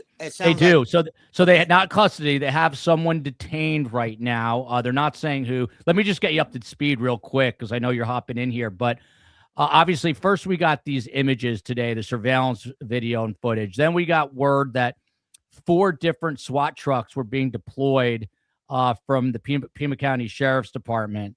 We also got word that they were canvassing near Annie Guthrie's house. And then we got a piece of information that the FBI hostage rescue team just landed and is ready to go. That's a lot of stuff happening. And then tonight that they've got someone detained and that it's multiple people apparently. So I know I'm throwing a ton at you at one time, but try to deconstruct that for us a little bit. Well, I mean, this is my time in Iraq. I was working at the U.S. Embassy. I established and ran an organization called the Hostage Working Group that it was across the spectrum from the CIA, intelligence community, the FBI, the military, JSOC elements, and the most lethal, the counterpart to HRT for the FBI. I just don't want to get into too many details. When they're given actual intelligence, they can respond in an instant because this is standard operating procedure, what they do. So if something has been breaking, which, listen, we had almost nothing for 10 days. That video went out today. And, what did the FBI tell us in local law enforcement? That there was some ring camera disturbance, but we think it might have been an animal. We have no person of interest. They've been saying that for 10 days. Mm-hmm. Now, with all this breaking activity, that tells me that when that video came out 6-7 hours ago, and I was in my chair almost all day doing interviews, it was breaking news 4 or 5 hours ago. Let me tell you something. 1,000 phone calls of actual intelligence did not come into the hotline. I think maybe, and let's pray this is what's happening, that they did the same thing when the Idaho investigation on that mass murder on campus, where for months the country was lulled into this idea that the law enforcement doesn't know what's going on. They don't have a suspect. And then all of a sudden, boom, they drop the bomb. And that's what it sounds like is happening right now, is that they wouldn't have SWAT teams and the FBI HRT coming to town ready to roll out and rolling up suspects, because if this gentleman they've rolled up or female is not the individual they think was in the camera tonight that we all saw this afternoon, the video camera, the Nest camera, then something critically has happened. But and again, they may have dropped that video to spook the group or the individual that was in that video, to say, hey man, we're closing the loop, we're coming, and then they got to react and freak. Because I can tell you right now, I sat on 3 interviews back to back with FBI agents and law enforcement, and every one of us was making, listen, now you're releasing information. That person's going to be identified. He's going to be identified by his clothes, by the backpack, by that balaclava. What was that bought here? Where was that bought overseas? What local store? And I think for the last 5-6 hours, they did that to set up that this guy realizes, holy shit, I've been lulled into complacency that this psychological warfare game I've been playing with these ransom statements that I've either submitted or someone affiliated with me to throw everyone off their game. Now all of a sudden, let's hope this is what's happening, that this is all a ruse to set up the bad guys. The bad guy thought that sending those false ransom demands of $4 million, $6 million, not negotiating direct with the family, caused a lot of news, a lot of focus.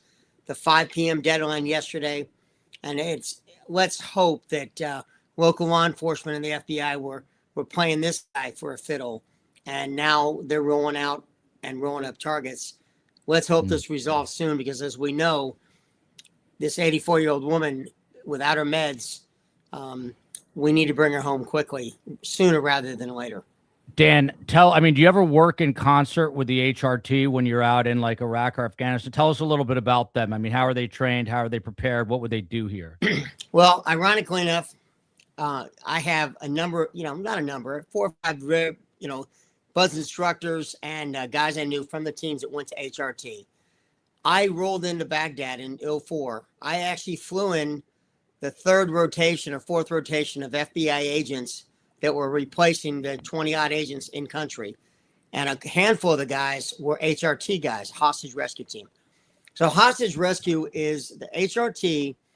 They all are principally composed of former military guys, former SEALs, former Green Berets, former Rangers, former Marines, all with military experience, and they get great training, and they have great equipment.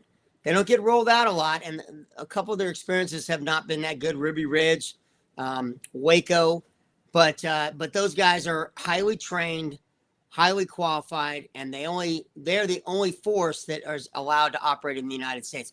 So they do cross training with our national level units, and they're good guys. They're solid, and if they've been rolled out, this is a positive step. We know that. Again, Kash Patel, the director of the FBI, I have tremendous respect for him. I'm not a personal fan of the FBI from my firsthand experiences in Iraq. I can get into that in another podcast if I ever finish this book. I did not have a good working experience with the FBI in Iraq with the leadership, and but not the individual agents. Agents. I'm just curious. Without going into detail, but what was it about the leadership? Because earlier there's a photo of Kash Patel sitting there holding court with like 30 agents, and it can't be fun for those guys. They probably want to be doing their work, but is it too bureaucratic or what? 100%. And not the street agents and not the HRT guys. Those guys were outstanding. But the leadership, there's something about the bureaucracy of the FBI, and they were very risk averse. And they were not aggressive. They were. And again, I will finish this book, and it's all tied to, my experience. And, this is 20 years later, but I grew up believing in everything that represents God, country, and family. Elliot Ness, the Untouchables. I grew up in that environment, and I went into Baghdad with the FBI, with the HRT guys who are solid. And in fact, one of my buzz instructors was an HRT agent, working in country. The leadership of HRT in Baghdad was a former Marine Gunny, and he went by Gunny, and that's what I still remember him as. He was solid as can be. One of the long-term hostage negotiators introduced me to crisis incident response team, of which he was a part. He gave me an entire CD of training, And he literally was guiding me and training me because all the kidnappings in the first 6 weeks, 7 weeks, 8 weeks of my tour were international cases, which the FBI refused to get involved in. And this agent saw that I was this Navy SEAL young guy. I'm 34. I'm a lieutenant commander. I'm struggling trying to figure this game out because we are trained in hostage rescue. That is an entirely different scenario than finding, fixing, and finishing a hostage case. So I didn't understand, kidnap for ransom, the ransom, how the negotiation happens, all those things. But I'm being forced to handle that responsibility on behalf of the U.S. Embassy because I'm the one who started this little working group that involved the FBI. But I literally would have an FBI agent attached to me. And when I would be given a kidnapping that might be a French or Italian, he would literally tell me, well, Dan, I can't help you because it's not an American citizen. So I like I said, I don't want to get too much into it because the FBI is very capable. Yeah. But we all know there was a rot within the Bureau for decades. Yeah. Cash Patel, I don't know him personally. I met Dan Bongino once. I know Pam Bondi personally from Tampa. And I have nothing but respect and admiration from. I mean, they're all coming under a lot of criticism because everyone's pushing. We got to go farther. But, at the end of the day, I do believe that the FBI finally, after decades of rot, is in the right hands. The Department of Justice, after decades of corruption, is in the right hands. I'm glad to see Dan Bongino back out to speak his truth as only Dan Bongino can do. Yeah. And he's speaking it right now on a podcast. I saw a clip of that. But let me just pivot back to this real quick with Phil Ramos. So, Phil, I mean, do you get the sense now, one way or the other, that they know who's responsible for this, even if the person that's detained might not be the person? I think they're pretty close. It may be a little ambiguous for them right now, but they know who some of the players are. They may not know who the main player is or who organized this. Obviously, it was more than one person. But like we were saying earlier, the first guy to the cops is going to get the biggest cut of the pie. So it's going to be a matter of who is going to talk in this little group of knuckleheads that tried to pull this off. And it's going to be a development. We've been saying all night that something major is going to happen, and it's happening right now as we speak. And there's probably more people that are going to be detained, before the night's out. Yeah. Phil, from the Poplar Bluff, back to you. I am an attorney. How can anyone, this came up earlier today, Phil, but how can anyone other than Nancy consent to search of her house absent a warrant? Welfare checks are not exigent circumstances. I don't think it was Nancy's house. I think it was Annie's house that we were talking about, where they were taking some photos the other night. But at what point do you need a search warrant at a place like Annie's house to take photographs? And at what point can you just ask for permission and then do it? Well, the biggest hurdle is there anybody that has an expectation of privacy. And since Nancy was no longer there, nobody else lived there, no one else has an expectation of privacy in that house. However, there could have been more exigency to the circumstances than what we're being told. In a missing person, endangered missing person case, the search warrant could be done telephonically over the phone. And it's always a good idea to do that because you don't know what kind of evidence you're going to gather. If you don't have a search warrant, that evidence can be tossed if you didn't come about it legally. Yeah.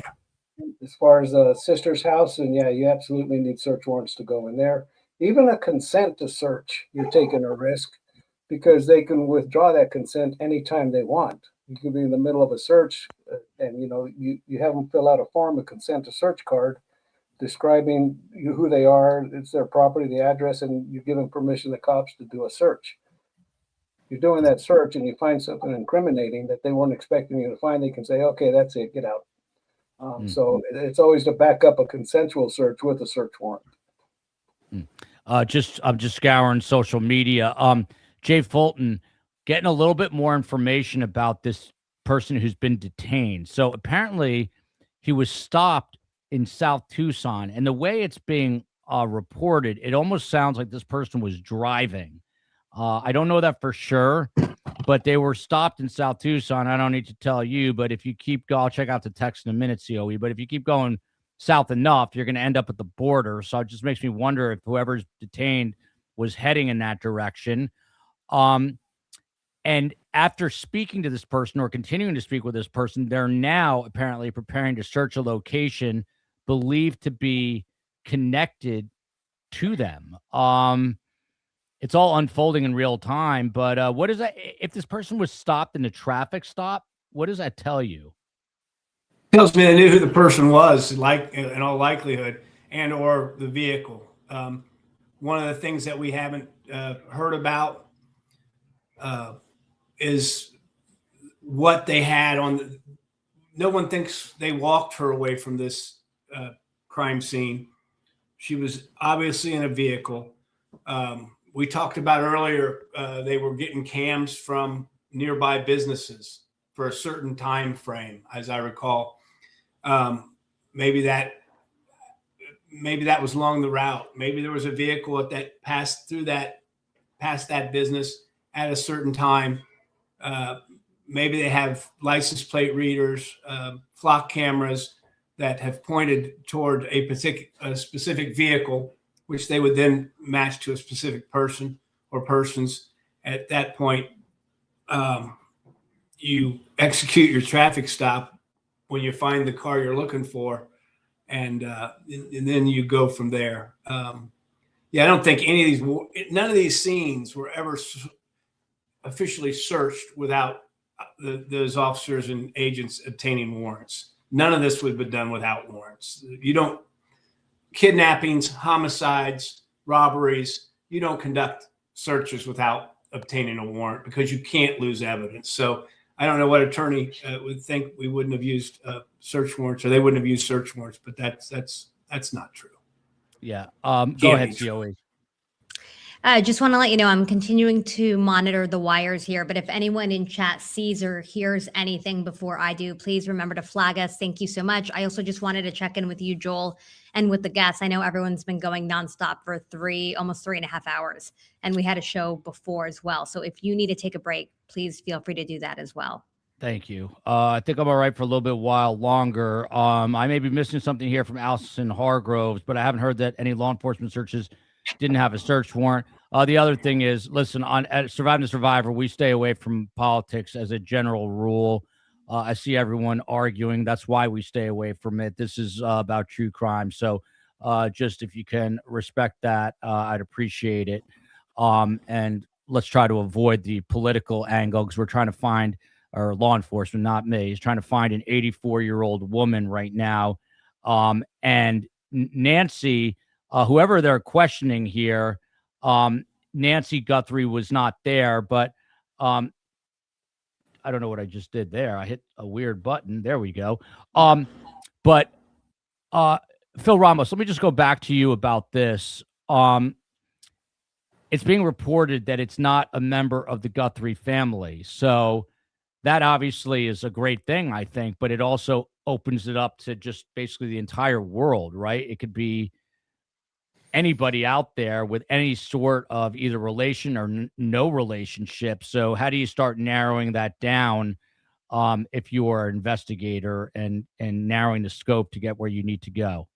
Well, whoever this person is detained, you know ahead of time whether they were a member of the family, or an associate, or a coworker, a friend, or just somebody that completely doesn't know anybody there. I think that was just thrown out to ease people's mind about family members being involved. And I think that's all you could glean from that, is that it wasn't a family member. That doesn't mean that he didn't know the family or had some association with the family. So it's, I wouldn't read a whole lot into that, other than he's not a member of the family, but that doesn't mean that he doesn't know the family. Yeah. This is all about Nancy right now.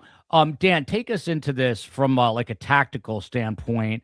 Let's say they, key in on somebody tonight, and that person is barricaded inside a house, and you've got SWAT or HRT. I assume HRT would, take control over, take precedence over SWAT. But walk us through how they deal with that kind of situation when they know it's time to breach the home, and how it all plays out? Well, going back again, this is from a military perspective. My law enforcement counterparts here can follow up and kind of close the loop, because they probably both worked with or been a part of local law enforcement SWAT. But from a military perspective, and I'm going back as I'm thinking, for example, in Iraq, when we were going after kidnapper rings, and more importantly, the terrorist rings that were involved in orchestrating the attacks against us, special operations would orchestrate specific hits, and they'd literally send out, like the task force would send out maybe 2 or 3 units, and they would hit certain targets in a chronological order, where they're hitting one target, and they would orchestrate it where they're hitting one target that causes squirters on another target. So, the simplicity of lining up on the house with a point man, his team lined up behind him, and they're ready to go hit a house, hopefully surreptitiously, where the bad guys don't realize they're coming.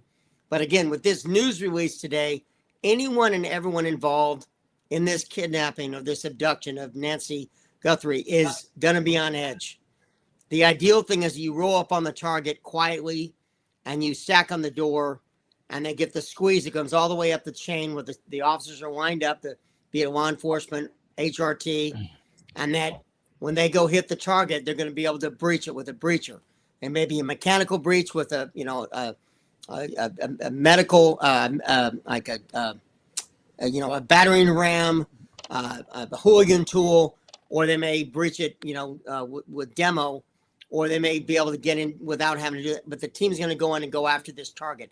And again, I understand someone's been apprehended. I'm coming in kind of late to the conversation, but I think they're going to, as laid out by my counterparts here, they have been setting up for the last 10 days to get those warrants. And I think, they let that intelligence out today, one, to drive more intelligence in, but the fact that they're already hitting targets, that was a psychological thing to spook the folks involved. So, I think let's play this out. Ideally, we want to get the gentleman that was in those videos this afternoon released to the world. Let's hope that that's the target they're hitting. But in reality, this might be a bigger organization. And this incident tonight may be the first target that we're sending SWAT, HRT into a room to go roll this guy. And they're going to overwhelm him. They're going to overwhelm him with violence of action. They want this guy alive. They don't want to kill this person. This isn't like a target in Iraq when, if it's an Al-Qaeda target, unless you've got a hostage, pretty much they do want to bring guys off target if possible, but the intent is to go in and take out the threat. But we need to get everyone rolled up, kept alive, so they can feed the information about what happened to Nancy Guthrie. And that's going to be a little bit of a different focus from what my background is to what the law enforcement or FBI perspective would be about stacking up for a raid tonight.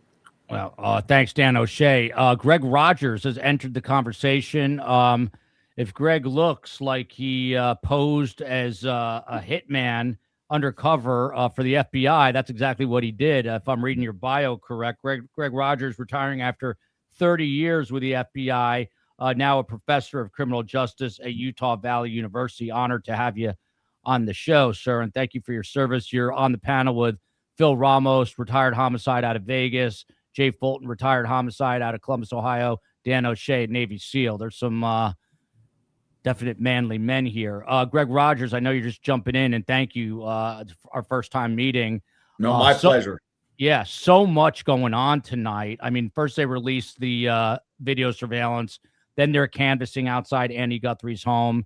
Then we get word that SWAT trucks are deployed. Then we get word that the HRT landed in Tucson and is being deployed. And now we hear that they've got someone detained in South Tucson. What's your macro bird's eye view of this? I think we've got, the reason that we released that video is obviously to get tips from the public. We must have, hopefully that's what happened, and we got some. They've got someone identified. It's a bit concerning that they've got this individual identified, though, and they're going to hopefully take him, they have him in custody, but we don't have Mrs. Guthrie. That's a bit concerning, but it's a good development. We don't know, of course, because they haven't said anything about it, whether this is the guy in the videos at the doorbell cam, but this is somebody important. HRT isn't flown out onto a scene just to make a point. I mean, something's going on, and this is a huge development. Yeah, just explain. You're inside baseball. We're all on the outside watching from the bleachers. So where does HRT live and breathe? Like, are they stationed somewhere? How fast do they get in? Like, when were they called in here, and how do they operate? HRT is based out of Quantico, Virginia. It's where they train. That's where their headquarters is. They have flight assets, so they can hit the ground running. But it's every office has their own SWAT team, each division. But HRT is the Bureau's tier 1, national. Dan's probably trained with them back in the day, but they're based out of DC, and they're not called out just because you're doing a SWAT op. They have the Phoenix division has its own SWAT team, the talented guys. But when you call out HRT, there's a reason for calling them out. So I'm very interested that there were bomb trucks brought out also. So there's something came in on a tip that was really important, and that was verified to get HRT in the air. Now, just going back to you, Greg, because you're the brand new guest. We've all been going here for close to 4 hours. But Kash Patel was interviewed by Sean Hannity tonight, and that is not political. I'm just saying where he was interviewed. We're staying away from politics here, but he mentioned the plural. He said that we are looking at persons of interest. Does this change your view? A lot of people were doubting whether this was a quote unquote real kidnapping, a real hostage situation, a real ransom situation. What's your calculus tell you now in light of Kash Patel mentioning persons of interest? I've always thought there are multiple people involved in this case. It's even if you're, not pros. I mean, just to go into a house and to get someone out all by yourself, that's a heavy lift. I got to be brutally honest, though. I was really concerned today when I saw that video, because the individual in that video it does some nonsensical things, which make you really wonder about how squared away they were. I mean, for instance, trying to cover up the doorbell cam with with foliage and wearing reflective gear when you're trying to sneak up on a house. I mean, there was some just colossal mistakes. Greg, I'm sorry to interrupt there, but COE, can we? I don't know where that video is now. Can we roll that video? Because I'd love to get Greg's take in real time as we watch this. So this is the video, Greg. Walk us through how you analyzed it, what you were looking at. Yeah, again, if you do, to determine the ability of someone and how savvy they are, you really look at obvious signs of pre-operation planning. And this guy, when he's walking up, he looks like he has some of that. He's got a backpack, he's got gear, he's got his face covered, but he seems surprised that there's this ring camera, which you'd think he would know about if he'd cased the place at all. And then when he went and he grabs this foliage, that's just beyond amateurish. That's odd. He's got a backpack on. If he did any pre-op planning at all, he would have duct tape or spray paint or something in that backpack where he could get rid of that doorbell cam in a second with either of those really easy to obtain items. But walking up where in reflective gear is very strange. That's not something you would think would do if they really thought through. And also where he's wearing his handgun is highly unusual. I mean, you don't, that's not a tactical placement of his handgun. It's not that strange. So there's several things about him that I was concerned about as soon as I saw that video, because that's amateurish. Yeah, it's phallic as well. But Phil Ramos, to you, getting some additional news. I can't confirm this. I can just tell you what I'm seeing on social, and that is apparently there's police activity in Rio Rico, which is south. COE, I don't know if you could put the map up again, and getting horrific news that 7 people are dead in a school shooting up in Canada, and it could be 10. Their numbers are shaken out there, but Canada, please don't become like America with school shootings, please. But Phil Ramos, getting police activity in Rio Rico, which is just south of Tucson, and people who they can monitor flights in real time. Apparently, a medical chopper is headed back in flight towards Tucson. This was a few moments ago. I don't know. I don't love seeing the fact that there's a medical chopper there, but on a night like tonight, why would a medical chopper be needed? And let me caveat that with there's a big Air Force base there as well, but an Army Black Hawk took off as well just a short time ago. I have no idea if any of this is related. The medical chopper is what has me a little concerned, Phil Ramos. Well, yeah, and rightfully so. But that medical chopper could be, a bad accident on a freeway or in a remote area where somebody needed to get evac right away for medical attention. We don't know that it's associated. Hey, Phil, let me jump in. I'm sorry. Got some more breaking news. This is now coming directly from Pima County Sheriff's Department 3 minutes ago. Earlier today, Pima County Sheriff's Department deputies detained a subject during a traffic stop south of Tucson, which is what I thought. The subject is currently being questioned in connection to the Nancy Guthrie investigation. Additional information will be released as it becomes available. So the medical chopper could be good, I guess, Phil, in the sense that maybe if Nancy Guthrie's in there, they're giving her aid and she's, maybe going to be okay. That's hopefully not just wishful thinking, but again, back to this, a traffic stop. It sounds like a traffic stop in South Tucson led to something. What does it tell you that they were stopped? I asked Jay that. Was that intelligence where they knew who this person was? I would say yes. But they may not know what their association was, and hence the term person being detained and questioned in regards to this incident. So you can bet that there's units surveilling anybody that they're looking at, from ancillary people that work at the house to people that they're focusing on.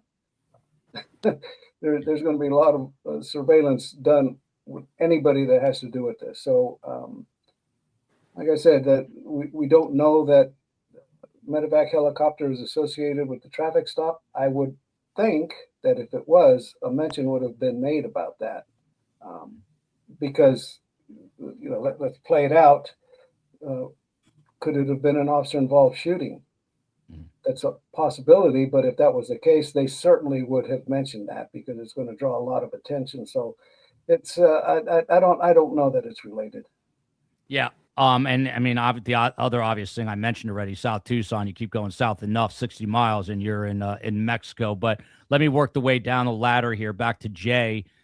Jay, what if you're not part of this questioning for whoever this is detained? And by the way, this sounds like it happened, according to this statement, substantially earlier today. It was being reported as though he was just detained, but it sounds like they've had him for a while here, which is maybe why the FBI director said persons of interest, because maybe they've been talking and got something out of him. But Jay Fulton, if you're law enforcement and you're working this case, what are you doing tonight?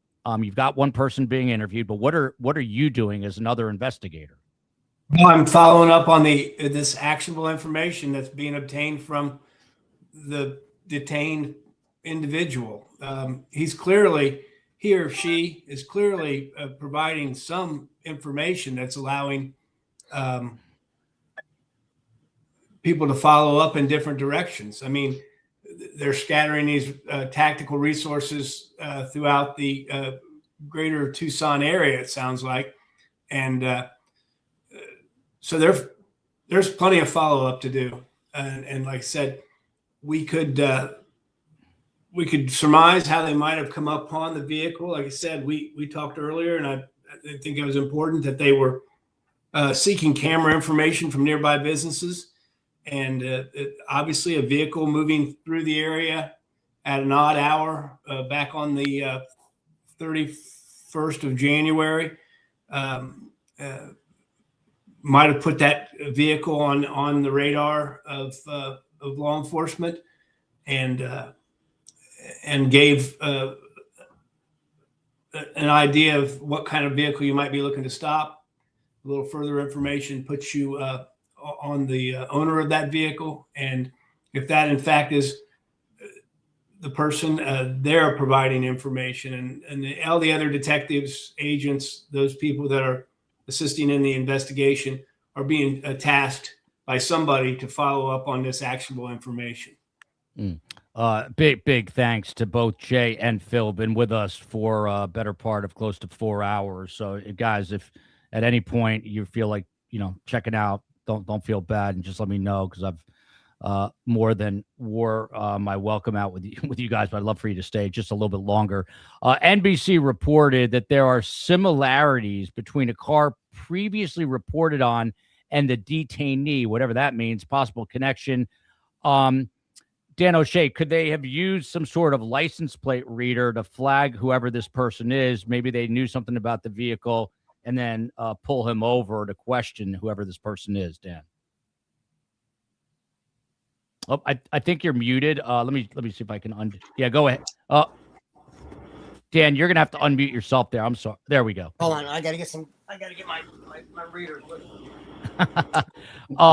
So Greg, let me go to you. And another piece of information, we're hearing that SWAT team members are now in Rio Rico, Arizona, which is just, I believe, south of Tucson. COE, if we can find the map there. But Rio Rico is a small little area, and I'll keep Dan just muted here while he's making that change. But again, why SWAT right now, not HRT, if they're doing something in Rio Rico, Greg? They're just basically splitting up who's going to do what.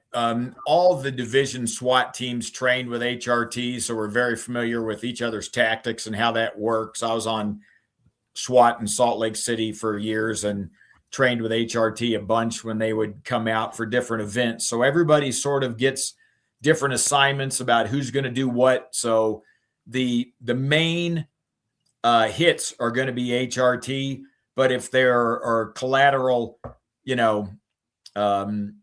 hits that need to be done on the side, that's going to be the local SWAT team. So that's all that's going on there. They're just tallying up who's going to do what. And now let me stay with you here, Greg. Getting another more comprehensive information from Kash Patel, who appeared on Sean Hannity. He says, and this is a direct quote, "We have made substantial progress in the last 36 to 48 hours. I do believe we are looking at people who, as we say, are persons of interest." Again, it's no longer a person. Right. It is now people. What does that tell you about this entire plan to, quote unquote, abduct Nancy Guthrie? Well, I've believed all along that this was more than one person. I've thought that they had some familiarity with her residence. That doesn't mean, that they were related in any way. It could have been people that worked there. It could have been, workmen. It could have been people that had to do with her health care. It could have been all sorts of different things. But I think we're going to find out that these folks had access to that house. They were very comfortable there. I mean, it is beyond unusual that they would enter that residence and stay for 40 some odd minutes. I mean, that's not the way these things go. So this is they were comfortable there, but I've always thought there was more than one, and I think that's the way this is playing out. Yeah, and Dan, just pick up on that. I mean, were you feeling the same way that it is multiple people? Because that now appears to be confirmed by the FBI director. I mean, if someone said to you at the onset, do you think this had to be more than one person? What would your answer have been, and what is it tonight? Well, I concur with my counterpart who just opened this up. I mean, this did not fit a traditional kidnap for ransom. You know, I had a gut sense, and I'll say it here tonight, from day one. Again, I don't live in Arizona, but I live in California. I was in San Diego. I was like 10 miles north of the border. Very familiar with the threat from the the cartel. And my gut said when this first happened, I said, there's some cartel involvement. And I will throw this out. I mean, I just got off the phone over dinner with my brother who lives in California still. And this whole notion of how the guy was holding a holster and I don't live in California anymore. I've been gone for 30 years. I live in Tampa now. But the comment was, oh, that's a Mexican carry specifically. And maybe my law enforcement guys can answer that. But I think this guy was, I'm going to call it, he was a soldier, and he showed some lack of nuance on the site when he walked up to the house. But he had a mission. You know, he had a face ski mask on, the black gloves to cover up any footprints, and this backpack that was packed to the gills. What was in that backpack? I mean, there's a number of things you can think about, and I think one of the colleagues here brought it up. If he's going up to a house, if they had done pre-target surveillance, you almost got to imagine any house is going to have a ring cam on it. And you're going to get caught in the first couple seconds, but you can go up with a can of black spray paint or duct tape and cover up that thing instantly. So I think this guy showed some level of malice, because that was certainly his intent, the way he was dressed. Think about this for a second. You're an 84-year-old woman, and that guy shows up at your house at 2 a.m. What are you going to think from the get-go? And we know with the blood trail that was left that this guy was comfortable with violence. And, you know, listen, I watched beheading videos every day, almost every damn day of my tour in Iraq. The level of violence that I saw by like Al Qaeda and other jihadist groups, I didn't see that replication. Even the FARC was they might have treated their hostages miserably, but the level of violence portrayed by the cartel, and I studied this stuff, is just as violent. So my gut told me that the cartel was involved, and I'm still going to throw that out there, maybe prematurely. But to my last colleague's comment, that this wasn't just one person. This was probably orchestrated. The fact that they knew the location, the iPhone where it was in the house. There's talk that, you know, someone who was working the pool, this could have been orchestrated over time and months. And I know from my experience in Iraq, there were multiple people that got a piece of the kidnapping. Some of them were spotters. Some of them were relaying intelligence about the money that was coming into the company. So I hope that this sign of 10 days of no intelligence, seemingly no persons of interest, and then they drop this bombshell video. And yes, I think more intelligence is coming in, but I think they set up this drop to send the group that was involved on the run. And I think, like right here, I think this was orchestrated. I believe, as much as the law enforcement in Arizona and the FBI there were saying, we don't have all this information, we don't have a POI. Oh, Kash Patel is coming in on a pre-planned trip to Tucson. I'm going to call bullshit. He was coming because they knew they were building up, and I think we're just seeing the first iteration in this, and this is a positive step. Let's just pray that Nancy is still alive. But I think this was hopefully a very calculated move by law enforcement and the FBI. The HRT, as my previous colleague said, you do not fly the HRT out for a simple arrest of a bad guy. This is a surgical tool in the quiver, and they don't send HRT there unless they have a mission for them to go execute. And let's hope this is a sign of positive development and all this intelligence that's come in since this afternoon. Yeah, I'm going to get a little feisty right now, which is about time. I'm getting a second wind. I'm a night owl, by the way, but I see people piling on Dan O'Shea, which is hilarious because number one, you'd never do that in person. And number two, if you disagree with someone, just disagree like an adult. After you have served your country for 29 years as a Navy SEAL, the most elite of the elite, a commander in that unit, and you've gone through what this guy has gone through, maybe you have the right to be rude to him. But until then, there better be respect on my show. I'm throwing your ass out of here. I'll tell you that right now. No. Hey, listen, Yeah. I don't listen. A lion doesn't care about, gives a rat's ass about the mention of a mouse. I don't care. And I go to the extreme because that's what I dealt with for 22 months in Baghdad. If I'm conspiracy theorist about the levels of violence, but I think, I think we will see where this all plays. I always have a worst case scenario. I don't care about criticism. I'm not a law enforcement U.S. Cop. My time has been spent overseas where you can't imagine what I've seen on a daily basis. And again, so I go to the worst case scenario, and I hope it's not the case. I've taken criticism for the last 4 or 5 days that, I've made comments about the fact that, like all my law enforcement, Mr. Ramos here, we all agreed the last time I was on with you 2 days ago, a day ago, that a lot of us suspected that the worst case may have already happened. And I'm not here to paint a rosy picture. No. My job when I was in Baghdad for 2 years was to look ambassadors and general officers in the eye and tell them the truth, the uncomfortable truth that they don't want to hear, but they need to hear. And I hope I'm wrong. I hope that my speculation about this individual is wrong, but it takes an evil person, period, to go into an 84-year-old woman's house after midnight dressed like that individual. And it's someone who doesn't care about life. And, so if I'm going to call him like I see him, and I can take off my readers. I don't give two craps about any negative comments. Bring it on. I'll just leave it at that.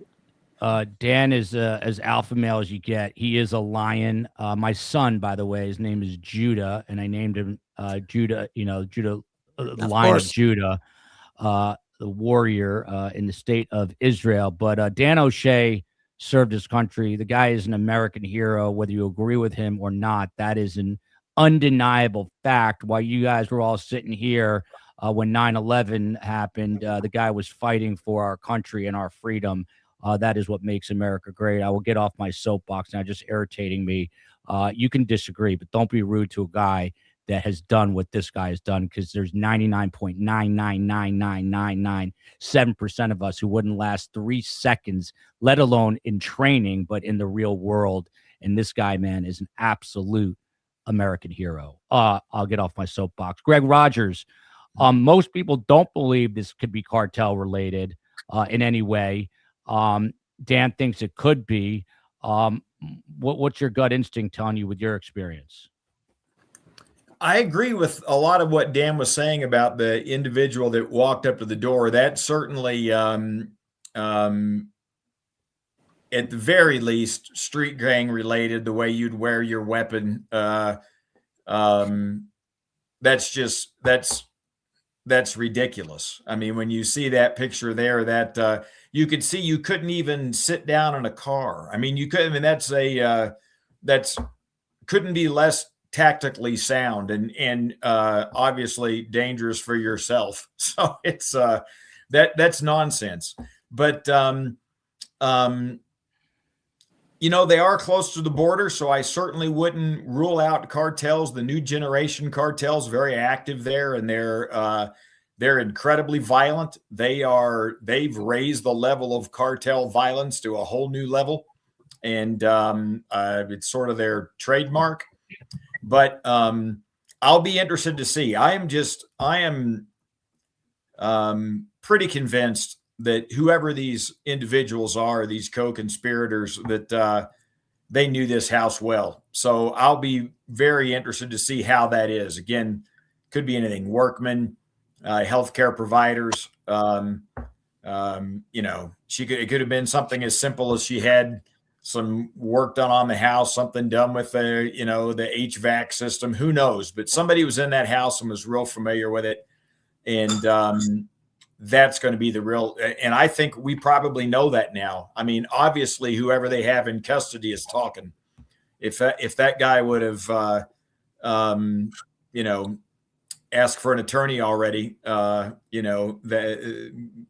he wouldn't still be sitting in there. So we're learning something, and we're following up on those leads.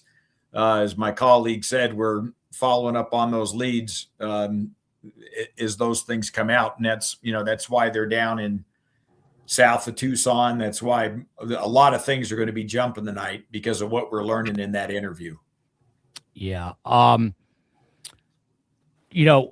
People were talking. I think we're going to probably have to reset in a little bit. We've just been going for so long, and this is a different sort of format than an independent, single person just playing video, all day and commenting here and there. So I think we're gonna have to reset in a little bit, but and maybe come back in a little while. By the way, you can follow me on Instagram at Surviving the Survivor, on Twitter at Podcast STS.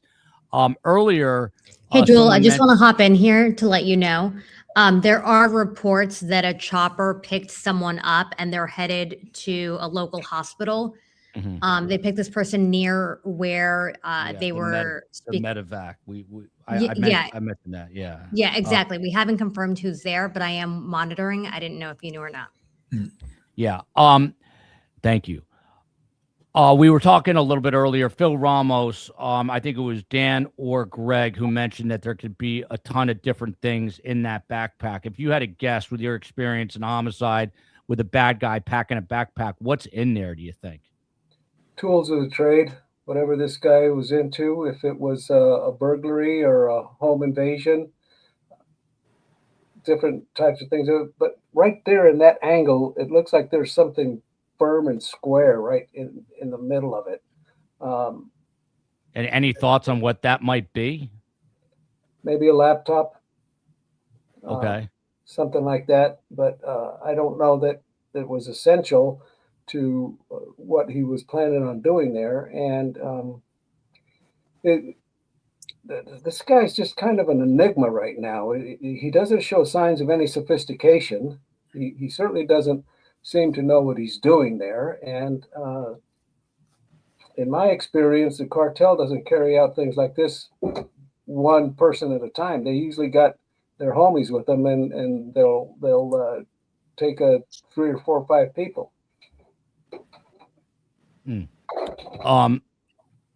Yeah, just going back and looking at this footage is uncanny, and it appears that it's this footage that has kind of broken this case open today. I mean, Greg, you've just been on the panel a short time and you were talking about the video, but in your opinion, with your experience, I mean, is there enough distinctive features here that the public, I mean, they got a huge uptick in calls. Do you think there are people out there who actually recognize this guy just from what they're seeing here and said, hey, it's so-and-so, you got to go check him out? No, you'd be amazed how that works. I mean, that's why we release these videos, because that's a pretty distinctive, when you look at the top that he's wearing, that's a bit unusual. That's just not like a one-piece hoodie that's just one color, and that's the kind of thing somebody sees that. He's got a pretty distinctive physique.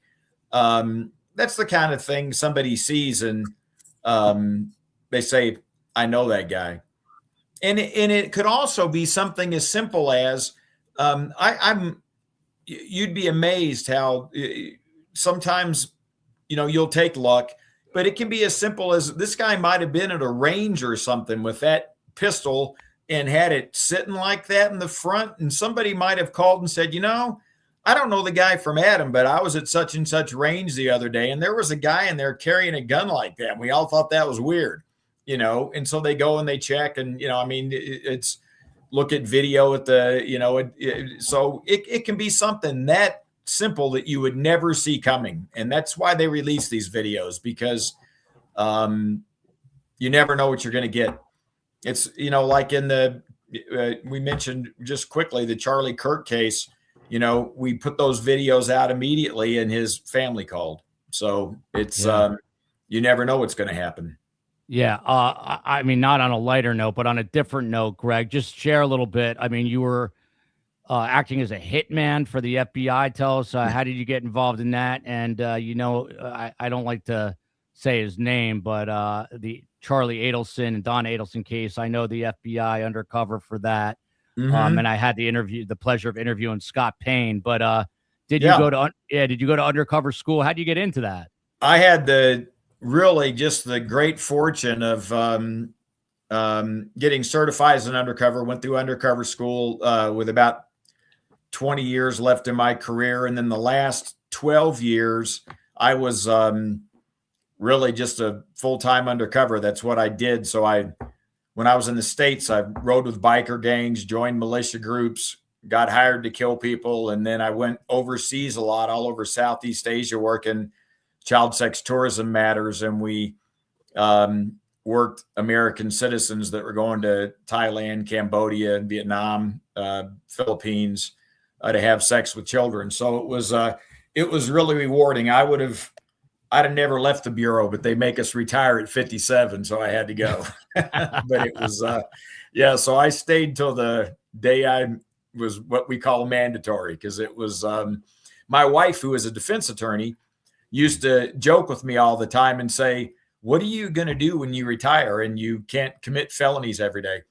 I told her, well, it's probably going to be a little slow. Yeah. How do you like teaching? It's got to be like a different. I love teaching. You get the opportunity that Utah Valley University has a really good criminal justice program, and you get the opportunity to mentor these kids and help them in their careers and get them started. I had lunch with one of my former students today who's applying to the FBI and is going through the process. And so it's really fun. It's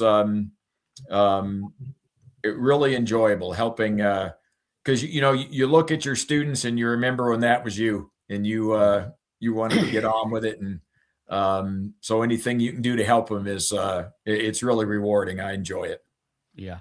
We did hear that they detained someone, and it has been announced that there is no press conference tonight, so we might be still a little bit away. The thing I love about this job here is I get to meet all these awesome people who've done awesome things with their careers. Dan O'Shea is one of them, Navy SEAL, serving his country for almost 30 years.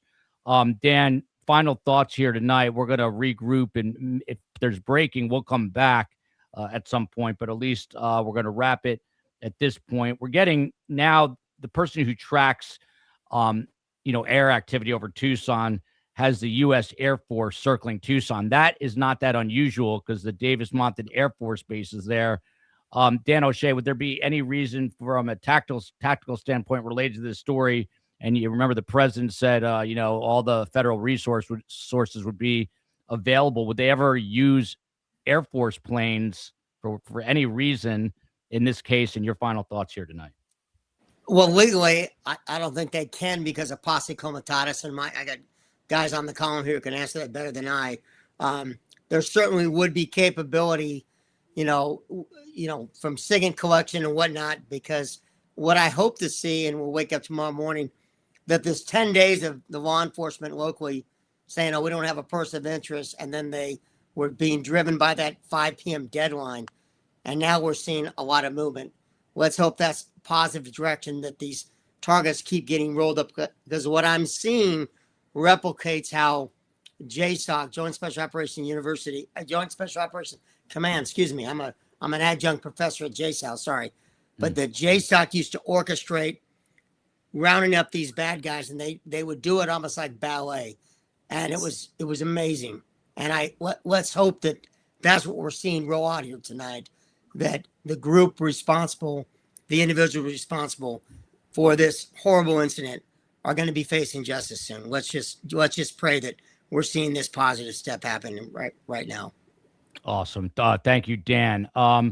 Greg Rogers, undercover with the FBI for most of his career, another American hero here. Greg, where do we head from here? I mean, they've got one person detained. It doesn't sound like they're having a press conference, so they're not ready to take a victory lap yet. Where are we in this?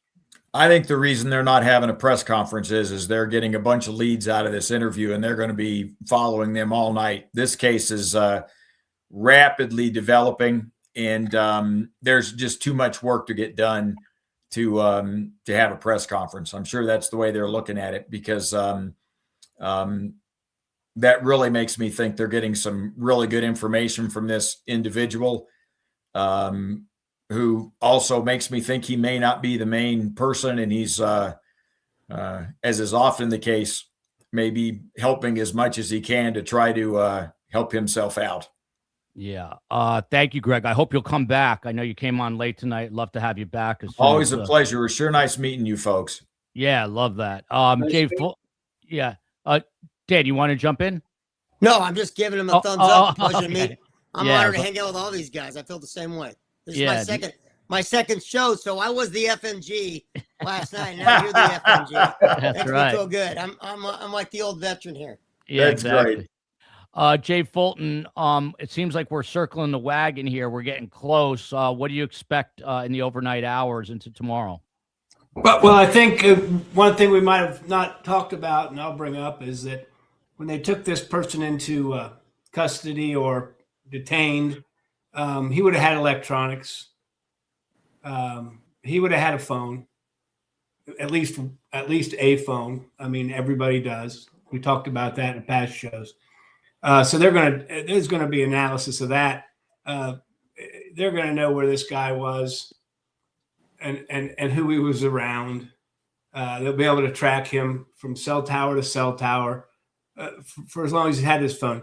I think we've pointed out that this didn't look like this was being run by the most professional set of guys and gals that crime has ever put together, with the reflective backpack and the unique way he carried his handgun. So anybody that's involved with this guy, they probably didn't get rid of their communications device. So when they detained him, they detained a wealth of electronic information, which takes a little bit longer to follow up on, but certainly is going to lead to these actionable. It's going to lead to geographic sites. It's going to lead to associations with other people. You're going to know who he's talked to over the last 12 days, who he's exchanged text messages with. And I'm sure that's all stuff that's being downloaded now. It's just going to provide more and more of a electronic footprint for the one detained, which may be pointing towards these other what is being described as persons of interest. So it'll be fascinating to see what comes out as they are able to glean information from this individual and his electronic devices. Yeah. Extra special thanks to Jay and Phil for the marathon showing here today.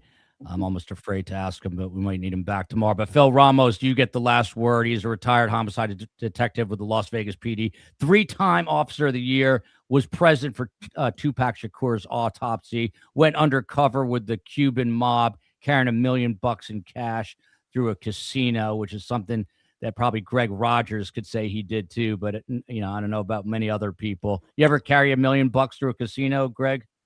Actually carried no, I did carry 500,000 in a bag, and it was on a meth case, so it had to be 5s, 10s, and 20s. So it was a heavy bag. Before I get to Phil, Greg, I mean, can you share any close calls in your career where you thought you were a goner? There were some cases where I joined some militia groups in Montana, and you'd be out in the middle of nowhere. You couldn't have. Typically on an undercover case, you got good SWAT coverage. You got people right there. But when I'm out in Montana with a militia group and we're all out shooting 50 cows for the weekend somewhere out in the middle of nowhere, you sometimes in the middle of the night, you think, man, this could break really bad if these guys figure out. And one night when we were having dinner, one of the members of my group, the Brotherhood of the American Patriots at the time, they just made me the sergeant of arms. And so we were having this big party and we're out, hours from anywhere. And he said, wouldn't it be funny if the FBI was out here? I didn't sleep real well that night. I was like, was he joking? Luckily, he was. So, yeah. I had the honor of interviewing Scott Payne. Scott Payne did very similar things. He infiltrated the neo-Nazis. I know you know him.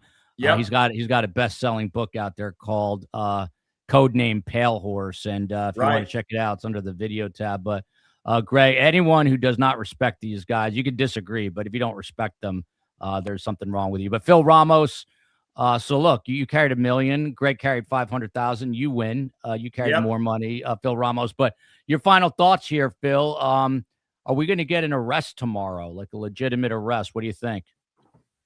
I would say it's better than 50-50, but stay tuned because it could happen any time. And everything's been developing so quickly. Like we said, they don't have time to make a press release because of everything that's developing, and it's continuing to develop. You can bet on that. So I would say by breaking news in the morning, there's going to be more information made available. And I'm afraid to end on this note, but has your gut changed at all?